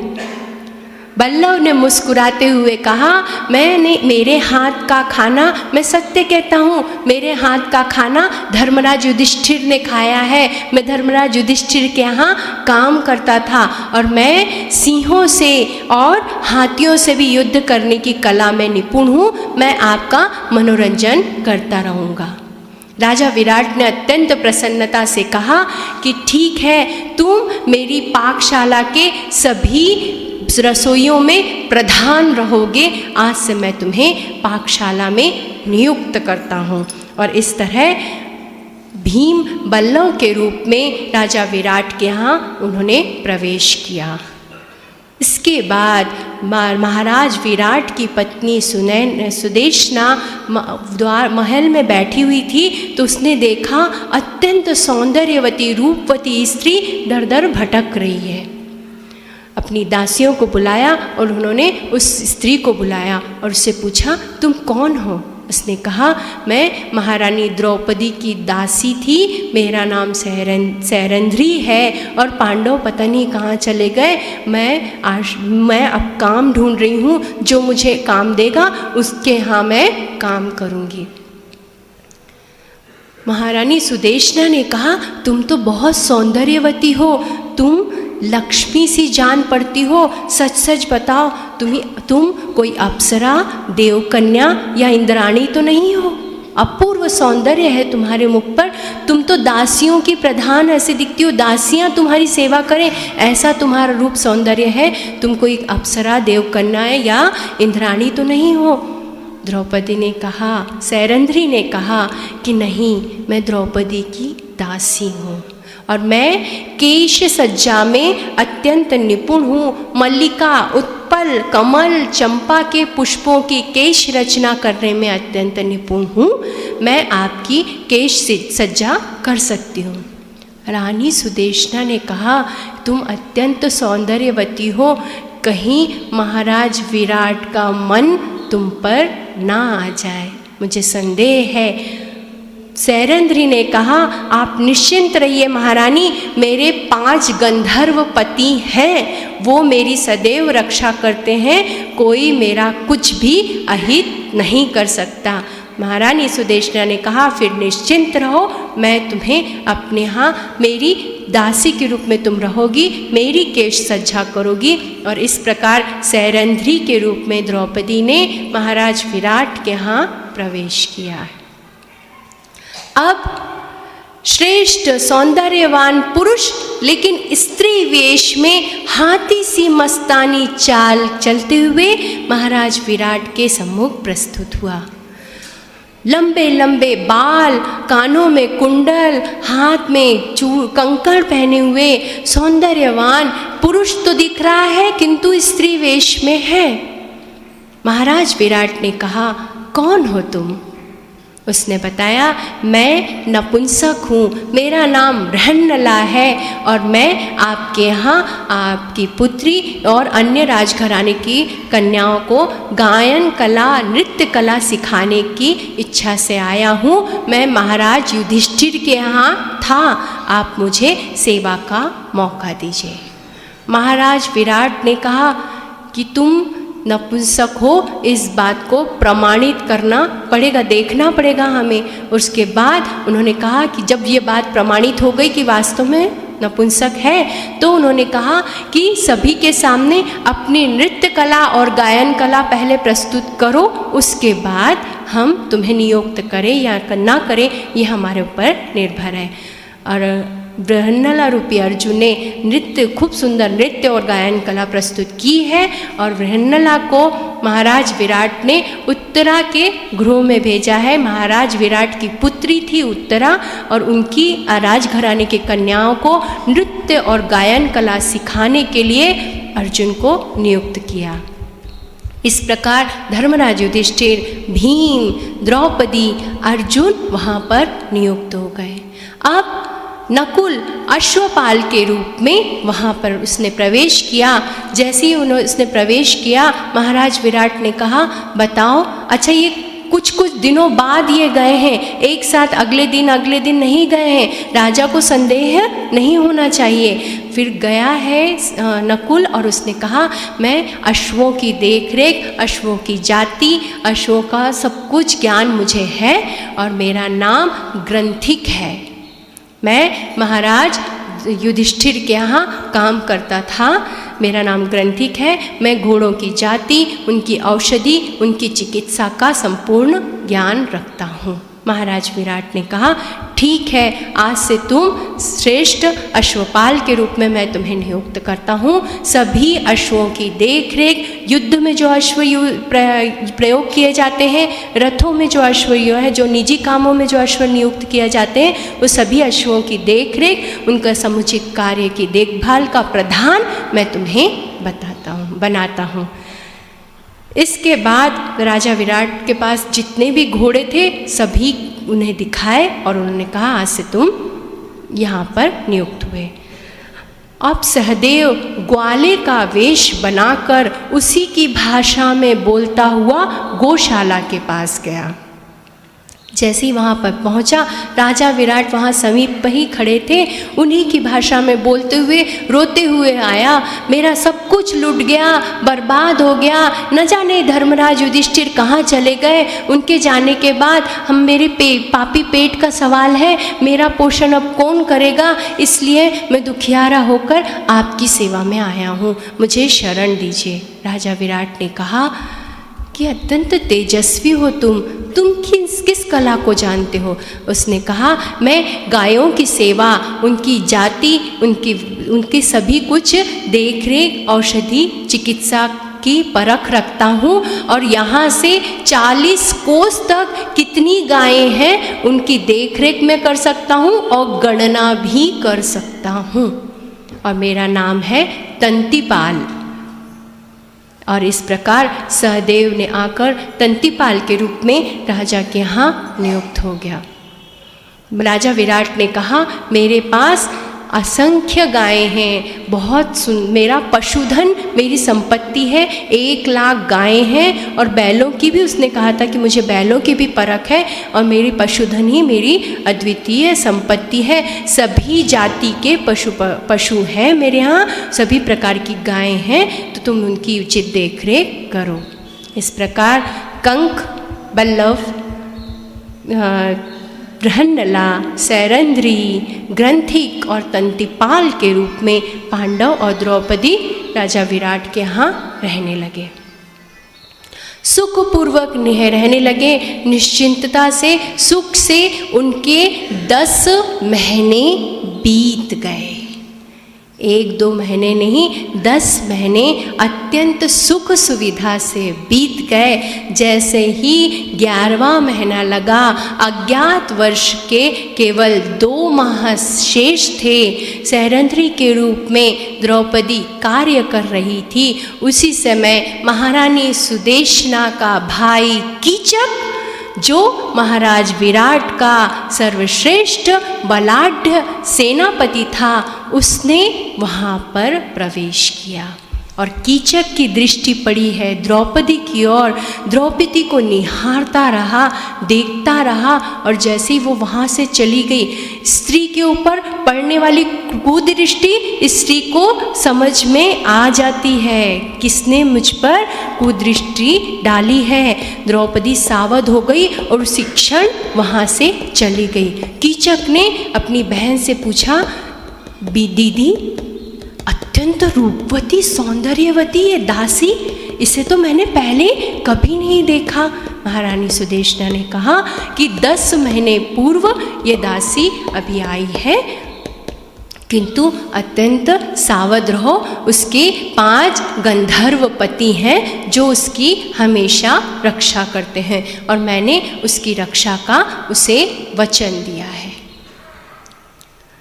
कीचक ने कहा, मेरा मन उस पर आकृष्ट हो गया है। सोते जागते, खाते पीते हर क्षण मुझे वही दिखाई दे रही है। दीदी मुझे उससे एक बार मिलना है। रानी सुदेशना ने समझाया, किंतु कीचक नहीं माना और वो द्रौपदी के पास गया। द्रौपदी सकुचाई। उसने कहा, सुमुखी यह स्थान, दासी तुम बिल्कुल नहीं हो, यह स्थान तुम्हारे लिए बिल्कुल ठीक नहीं है। तुम चलो मेरे साथ, मैं तुम्हें पट्टरानी बनाकर रखूँगा। द्रौपदी ने कहा, और उसने कहा, अगर तुम्हारी आज्ञा हो तो मैं अपनी सभी पत्नियों को छोड़ दूंगा और तुम्हारे साथ रहूँगा। द्रौपदी ने कहा, सभी की स्त्रियां तुम धर्म में रहो, सभी की स्त्रियां सभी अपनी स्त्रियों से प्रेम करना चाहिए और तुम अपने स्वयं को संयम में रखो। मेरे गंधर्व 5 पति हैं, वो तुम्हारा क्या हश्र करेंगे इसकी तुम कल्पना भी नहीं कर सकते। कीचक क्रोध में आया और कीचक ने कहा, मैं सर्वश्रेष्ठ बलवान सेनापति हूँ, राजा विराट का इस पृथ्वीलोक को तहस नहस कर सकता हूँ। अभी एक क्षण में तुम मेरी बात मान लो। द्रौपदी के ठुकराने पर कीचक को बहुत क्रोध आया। बलाढ्य वो वहाँ जाने लगा।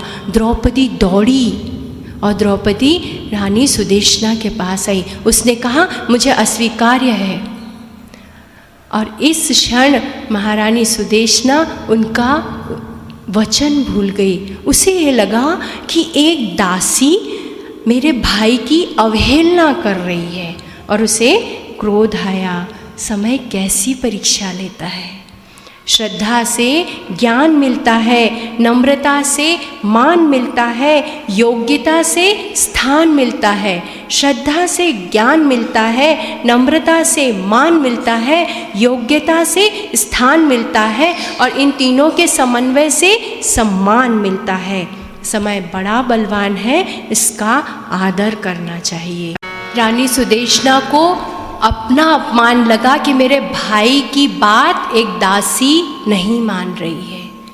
वो अभिमान में ये भूल गई कि मैंने उस दासी को क्या वचन दिया था कि मैं तुम्हारा संरक्षण करूंगी।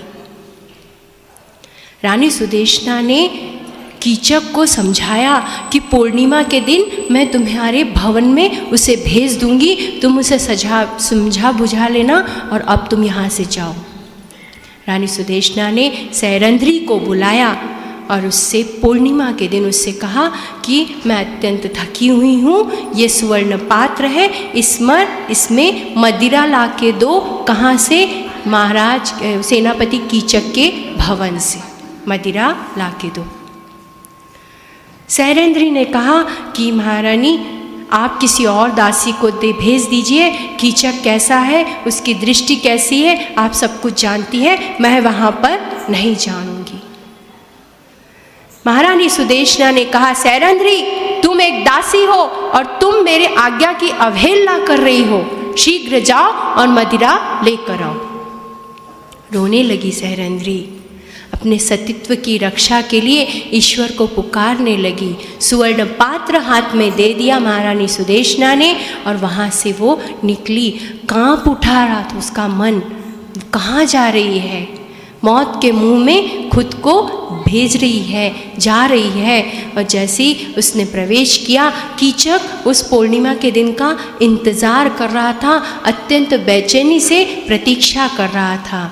जैसे ही वो सुवर्ण पात्र लेकर आई, सैरंध्री ने कहा, महारानी ने इसमें मदिरा बुलाई है, आप शीघ्र मदिरा दे दे तो मैं यहाँ से प्रस्थान करती हूँ। कीचक ने उससे कहा, ये कार्य तो और दासियाँ भी कर लेंगी, तुम्हारा ये कार्य करने का काम नहीं है। कीचक ने उसका हाथ पकड़ लिया। जैसे ही सैरंध्री का हाथ पकड़ा कीचक ने, वो अपने आप को छुड़ाने लगी तो उसका दुपट्टा जो था वो उसकी पकड़ में आया। किसी तरह अपने दुपट्टे को छुड़ाया और कीचक को जोर से धक्का मारकर दौड़ने लगी, कांपने लगी, दौड़ने लगी और दौड़ते दौड़ते उसने उसी वेश में राजसभा में प्रवेश किया।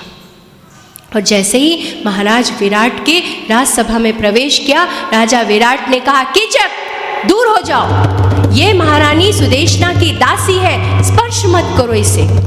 कीचक ने कहा ये महारानी की दासी है इसलिए मुझे चाहिए, आप मुझे रोकिए नहीं। महाराज विराट ने कहा स्त्रियों का संरक्षण हमारे नगर में किया जाता है, इसी क्षण यहाँ से चले जाओ। जैसे ही सभा में आया है तो दुपट्टा तो छूट गया था, द्रौपदी के बाल खुले हुए थे, वो बाल कीचक के हाथ में आए थे, बाल पकड़ के घुमाया और सभा में पटका है उसने सैरंध्री को। सैरंध्री द्रौपदी ने कहा महाराज, रोने लगी, नेत्रों से अश्रु आ गए। महाराज मेरे पति मेरी रक्षा करने में सक्षम है, किंतु धर्मपाश से वो बंधे हुए हैं, उनकी विवशता है। कीचक ने इस तरह से मेरा अपमान किया, किंतु बाकी सभी सभा के सदस्य उन्होंने इस दृश्य को देखा, उनकी नीतियां, आपकी नीतियां कहाँ गई? आप एक शब्द कीचक को नहीं दे कह पाए, कोई दंड निर्धारित नहीं किया और इस तरह वो चुपचाप यहाँ से चले जाने को कहा। महाराज विराट, ये उचित था? उसी समय महाश्रेष्ठ सलाहकार कंक, धर्मराज युधिष्ठिर कंक जो थे वो उठे और उन्होंने कहा सैरंध्री, अवश्य तुम्हारे पति तुम्हारी रक्षा करेंगे, अभी तुम शीघ्र महारानी सुदेशना के कक्ष में चली जाओ। आंखें क्रोध से लाल थी, अश्रु आ रहे थे और इसी तरह दौड़कर रोते रोते द्रौपदी कहाँ गई है? महारानी सुदेशना के कक्ष में। उसकी वो दशा देखकर महारानी ने पूछा क्या हुआ सैरंध्री? उसने कहा आप ही ने मुझे भेजा था ना कीचक के पास मदिरा लाने के लिए, देखिए क्या हर्ष किया है। संपूर्ण महाराज विराट की सभा में कीचक ने मेरा अपमान किया है, अब उसको दंड तो वही देगा जो उसका अधिकारी है, किंतु कीचक का वध ही द्रौपदी का संरक्षण है, यह उसने निर्धारित किया। और जब सब रात को सो गए तो सैरंध्री ने पाकशाला में प्रवेश किया, जहाँ पर वल्लभ रूपी भीमसेन सोए हुए थे। सैरंध्री ने जाकर जोर जोर से हिलाकर उन्हें उठाया है। यहाँ मेरा अपमान हो रहा है और आप आराम से सोकर हैं। वो जागे, हड़बड़ाए और पूछा, रोने लगी द्रौपदी। द्रौपदी ने कहा भरी सभा में मेरा वस्त्रहरण किया गया, न जाने किस आशा से मैं आज तक जीवित हूँ। ये खुले हुए केश अग्नि के समान रोज रोज मुझे चुभते हैं, कचोटते हैं, प्रताड़ित करते हैं। मैं 5 पुत्रों की माता हूँ, मातृत्व है इसलिए मैं जीवित हूँ और आज पुनः मेरा अपमान किया गया है कि महाराज विराट के सेनापति कीचक ने मेरा अपमान किया है। फूट फूट कर रोने लगी द्रौपदी। भीमसेन वल्लभ को बहुत बहुत दुख हुआ, उन्होंने गले से हृदय से लगा लिया द्रौपदी को, उसके आंसू पहुँचे और उन्होंने कहा सैरंध्री निश्चिंत रहो, एक काम करना, नृत्यशाला में नृत्य राजघराने की कन्याओं को और राजकुमारी उत्तरा को सिखाया जाता है। वो कार्य कब होता है? दिन में। रात में कीचक को नृत्यशाला में बुला लेना, उसका जो करना है मैं वही करूँगा। वैसा कहा तो डर भी लग रहा था कि ऐसा फिर से कुछ अघटित जो घटना ना हो, ऐसा कुछ भी दुखदाई उसके जीवन में ना हो। सैरंध्री ने कहा आप निश्चय करते हैं, आप वचन देते हैं, आप वहाँ पर रहेंगे, रात्रि में मैं उसे बुला लूँ? हाँ बिल्कुल निश्चिंत रहो सैरंध्री, तुम रात को वहाँ पर बुला लो। वहाँ पर एक सुंदर सा पलंग है, वहाँ पर उसको बैठने के लिए कहना, उसको कैसे बिठाना है, कैसे उठाना है वो मेरे ऊपर छोड़ दो।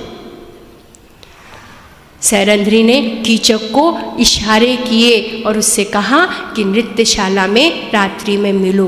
कीचक भूला नहीं समाया कि आज अचानक सैरंध्री को क्या हुआ, इतने अपमान के बाद भी इतनी खुश ये कैसे है।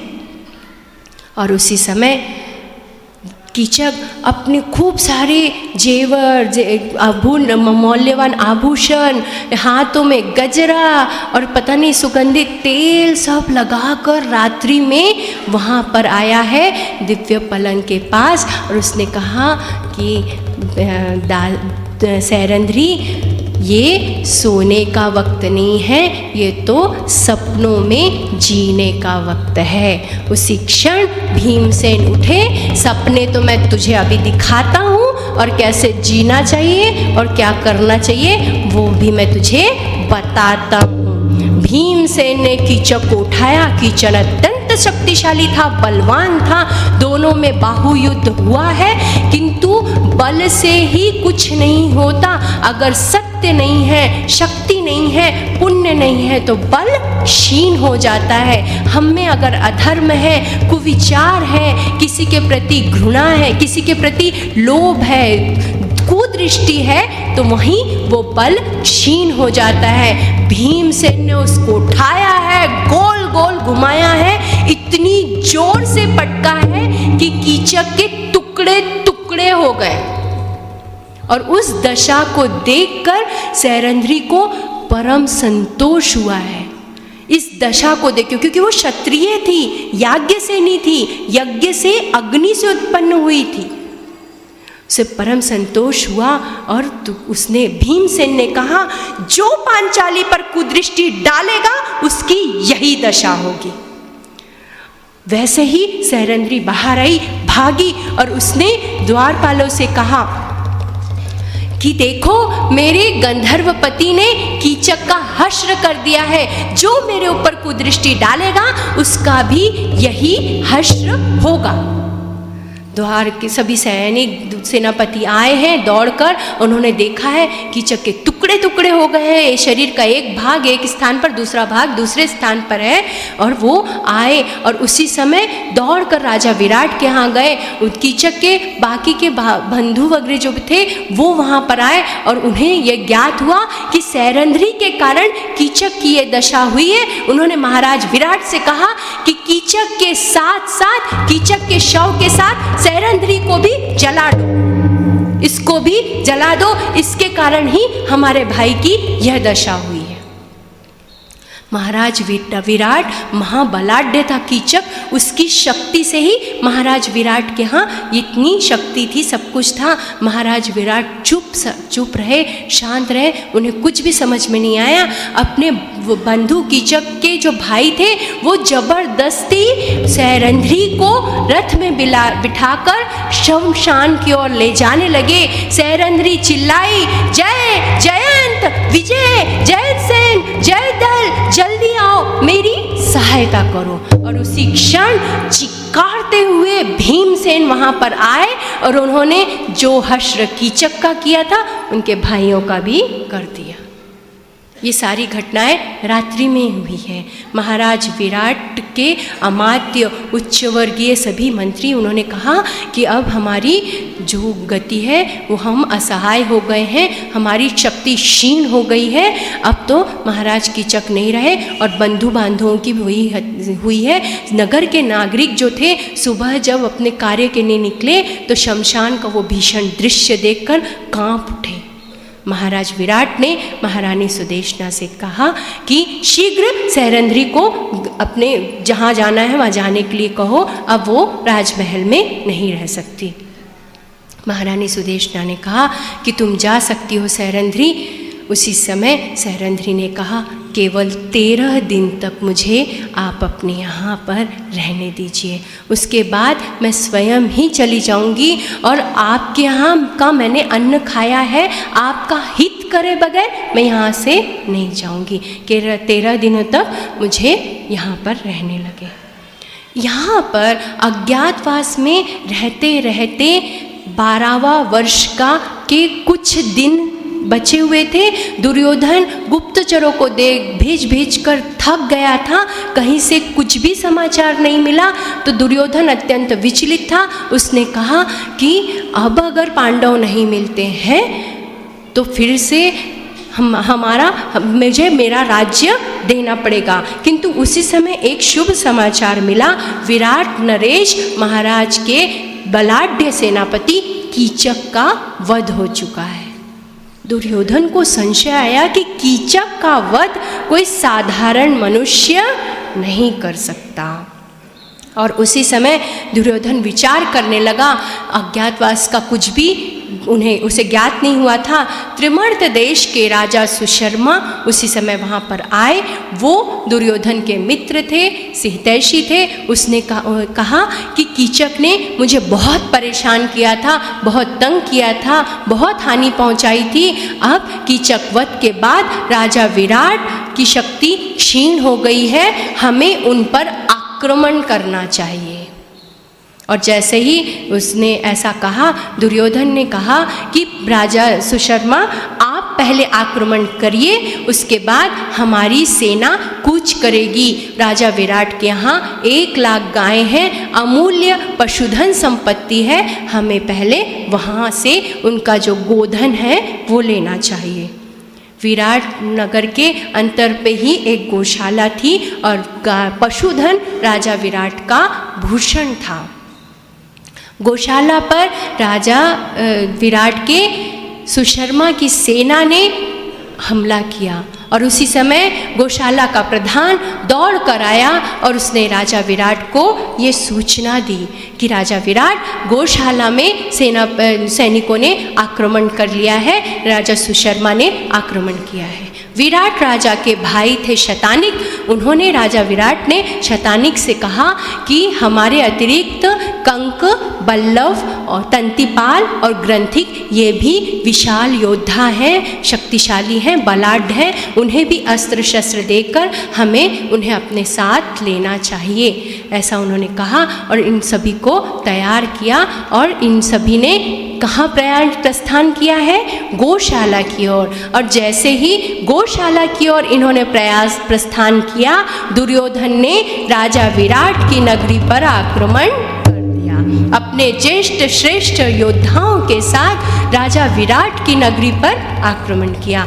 राजा विराट की नगरी पर आक्रमण करते साथ राजा विराट का पुत्र उत्तर, उसने कहा कि मुझे इसका आक्रमण का सामना करना है, किंतु मुझे योग्य सारथी चाहिए, मुझे अर्जुन के समान योद्धा के रूप में मैं कर सकता हूँ सबका सामना, किंतु सारथी योग्य हो तभी मैं ये कार्य कर पाऊँगा। सैरंध्री ने जैसे ही अर्जुन का नाम सुना, उसने कहा, उससे उत्तरा से कहा कि उत्तरा, तुम अपने भाई को बताओ कि ये जो बृहन्नला है ना, वो धर्मराज युधिष्ठिर के सारथी थे, इसे साथ में लेकर जाए। अभी नगर की ऐसी परिस्थिति है, राजा विराट भी नहीं है, उनके बंधु भी नहीं है, बाकी सभी शक्तिशाली योद्धा भी गौशाला को संरक्षण के लिए चले गए हैं, इसलिए बृहन्नला को ले और शीघ्र जाए, वो सारथ्य कार्य में निपुण है, निश्चिंत रहें। उत्तरा ने बृहन्नला को बुलाया और बृहन्नला को बुलाकर उन्होंने कहा कि तुम सारथी बनो। द्रौपदी की ओर देखा है बृहन्नला ने पहली बार 1 वर्ष में, क्योंकि वो स्त्रियों के कक्ष में रहता था और ये महारानी के कक्ष में, और वहाँ से घोड़ों की लगाम खींची है, अत्यंत वेग से कहाँ गया है? कौरव सेना के सामने।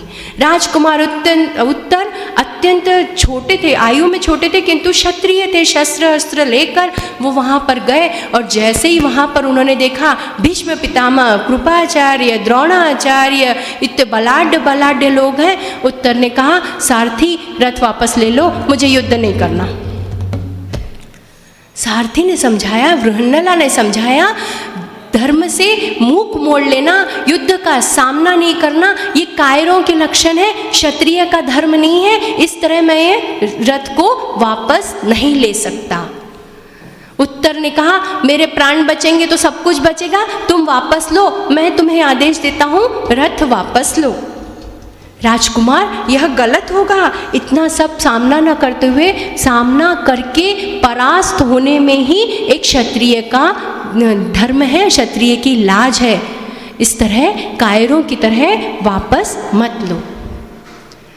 बहुत समझाया बृहन्नला ने, किंतु राजकुमार मानने को तैयार नहीं थे। बृहन्नला ने कहा, अगर तुम युद्ध नहीं करना चाहते तो ये लोग घोड़े, ये सारथी तुम बनो, रथ तुम संभालो, मैं युद्ध करता हूँ। बृहन्नला ने कहा मैं युद्ध करता हूँ। राजकुमार उत्तर ने कहा तुम्हें युद्ध आता है? कुछ क्षण रुको, मैं बता दूंगा क्या करता हूँ मैं। और उसी क्षण बृहन्नला खड़े हुए वो, और उन्होंने कहा शीघ्र वो शमी वृक्ष दिख रहा है उसके पास रथ लेकर चलो। कौरव सेना ने देखा कि रथ मुड़कर शमी वृक्ष के पास गया है, और वहाँ पर राजकुमार उत्तर से कहा कि शीघ्र उस वृक्ष पर चढ़ जाओ, यहाँ पर पांडवों के अस्त्र शस्त्र रखे हुए हैं। उत्तर ने कहा पांडवों के अस्त्र शस्त्र यहाँ रखें, तुम्हें कैसे मालूम? बात मत करो, ये परिस्थिति है विचार विमर्श करने की। तुम जाओ, ऊपर जाओ, सारे अस्त्र शस्त्र उतारो। वहाँ पर अर्जुन का गांडीव धनुष भी रखा हुआ है, वो भी संभाल कर उतारना। उसने सारे वृक्ष के पत्ते हटाए, सारे अस्त्र शस्त्र निकाले। इतना महान धनुष्य ये किसका है? उसने कहा ये अर्जुन का है। अर्जुन का है, ये तुम कैसे जानते हो? राजकुमार उत्तर, मैं ही अर्जुन हूँ, मैं ही अर्जुन हूँ। उन्होंने कहा कि सलाहकार कंक धर्मराज युधिष्ठिर है, रसोईया जो आचार्य के रूप में बल्लभ था वो भीमसेन है, ग्रंथिक के रूप में है वो नकुल है, तंतिपाल के रूप में है वो सहदेव है, और सहरेंद्री के रूप में है वो पांचाली अर्थात द्रौपदी है। उत्तर ने कहा इस बात का क्या प्रमाण है कि तुम ही अर्जुन हो? मैं अर्जुन के 10 नाम जानता हूँ। अगर तुम वो 10 नाम मुझे बताओगे तो ये बात प्रमाणित हो जाएगी कि तुम ही अर्जुन हो। अर्जुन ने कहा उनके 10 नाम मैं तुम्हें बताता हूँ। धनंजय, विजय, श्वेतवाहन, फाल्गुन, किरीटी, विभत्सु, सव्यसाची, जिष्णु, अर्जुन, और मेरा 10वां नाम कृष्ण भी है, जो महाराज पांडु ने मेरा ये नाम रखा था। जैसे ही 10 नाम सुने उत्तर के आंखों में अश्रु आ गए। उन्होंने कहा कि मैं तुम्हें प्रणाम करता हूँ। बृहन्नला ने कहा अभी प्रणाम वगैरह मत करो, तुम घोड़े संभालो, युद्ध मैं करता हूँ। और जैसे ही अर्जुन ने गांडीव धनुष निकाला है, कौरवों की सेना पर आक्रमण किया है, ये समय पर पांडवों का अज्ञातवास पूर्णतः खत्म हो चुका था। जो 13 दिन बचे थे वो पूरे खत्म हो चुके थे। आचार्य द्रोण चिल्लाए ये कोई स्त्री नहीं है, ये अर्जुन है। और जैसे ही आचार्य द्रोण चिल्लाए, दुर्योधन ने कहा अज्ञातवास पूर्ण होने का है, मेरा काम बन गया, अब इन्हें पुनः 12 वर्ष का वनवास मिलेगा, मेरा काम तो हो गया।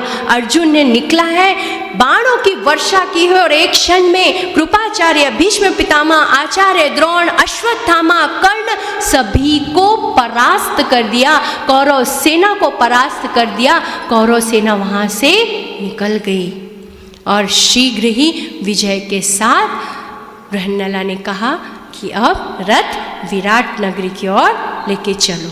महाराज विराट को ये जब शुभ संदेश मिला कि राजकुमार उत्तर ने कौरव सेना को परास्त किया है, सभी को परास्त किया है, तो उन्हें बहुत खुशी हुई।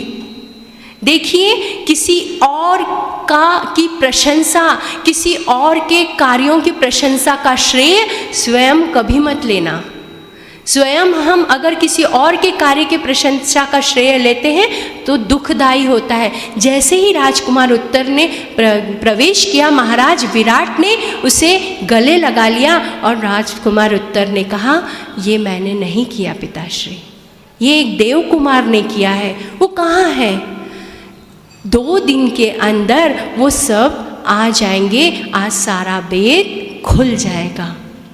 और 2 दिन के बाद धर्मराज युधिष्ठिर, भीमसेन, अर्जुन, नकुल, सहदेव और द्रौपदी सभी ने महाराज विराट के नगर में राजसभा में प्रवेश किया। अपने स्पष्ट रूप में, जो रूप था उस रूप में उन्होंने प्रवेश किया। महाराज विराट अत्यंत प्रसन्न हुए। उन्होंने धर्मराज युधिष्ठिर को प्रणाम किया और उन्होंने कहा कि धर्मराज युधिष्ठिर, कितनी बड़ी समय की विडंबना है। 1 वर्ष तक आप सभी हमारी सेवा करते रहे और मैं आपको नहीं पहचान पाया, मुझे क्षमा करें। राजा विराट से धर्मराज युधिष्ठिर ने कहा, यह आपका बड़प्पन है, हमने सेवा की है किंतु हमें किसी भी प्रकार का दुख नहीं हुआ, जो हुआ है उसे भूल जाइए और इस तरह आप खुशी खुशी हमें विदा कीजिए। राजा विराट ने कहा कि इस तरह की कुछ भी उपहार न देते हुए मैं आपको विदा नहीं कर सकता। मेरी पुत्री राजकुमारी उत्तरा अत्यंत सुशील, गुणी, विवाह योग्य है और अर्जुन जैसा श्रेष्ठ योद्धा है, इसलिए मैं उसका विवाह अर्जुन के साथ करने के लिए तैयार हूँ। वो सर्वश्रेष्ठ है और योग्य है। अर्जुन ने कहा, नहीं नहीं महाराज, यह अनुचित है। अत्यंत श्रेष्ठ है, गुणी है, सुशीला है, कन्या है, किंतु उसे मैंने पुत्र वधू के रूप में देखा है, एक पुत्री के रूप में देखा है। मैंने जब भी उसे नृत्य गायन कला सिखाई है, मैंने उसे अपनी बेटी के रूप में देखा है। अगर आप चाहते ही हैं तो मेरा पुत्र अभिमन्यु अत्यंत योग्य है, श्री कृष्ण का भांजा है, इसलिए राजकुमारी उत्तरा को मैं पुत्र वधू के रूप में स्वीकार करता हूँ। और इस तरह यादव कुल से संबंध स्थापित होंगे, पांडवों से संबंध स्थापित होंगे, महाराज विराट से हमारे सभी के संबंध इस तरह प्रगाढ़ होंगे। वहाँ पर भगवान श्री कृष्ण के पास द्वारका में संदेश भिजवाया गया। बलराम, श्री कृष्ण, बाकी सभी लोग आए और इस तरह अभिमन्यु का राजकुमारी उत्तरा तक के साथ महाराज विराट के यहाँ अत्यंत सुंदर रीति से शुभ विवाह संपन्न हुआ। और यहाँ पर विराट पर्व समाप्त होता है और अज्ञातवास समाप्त होता है।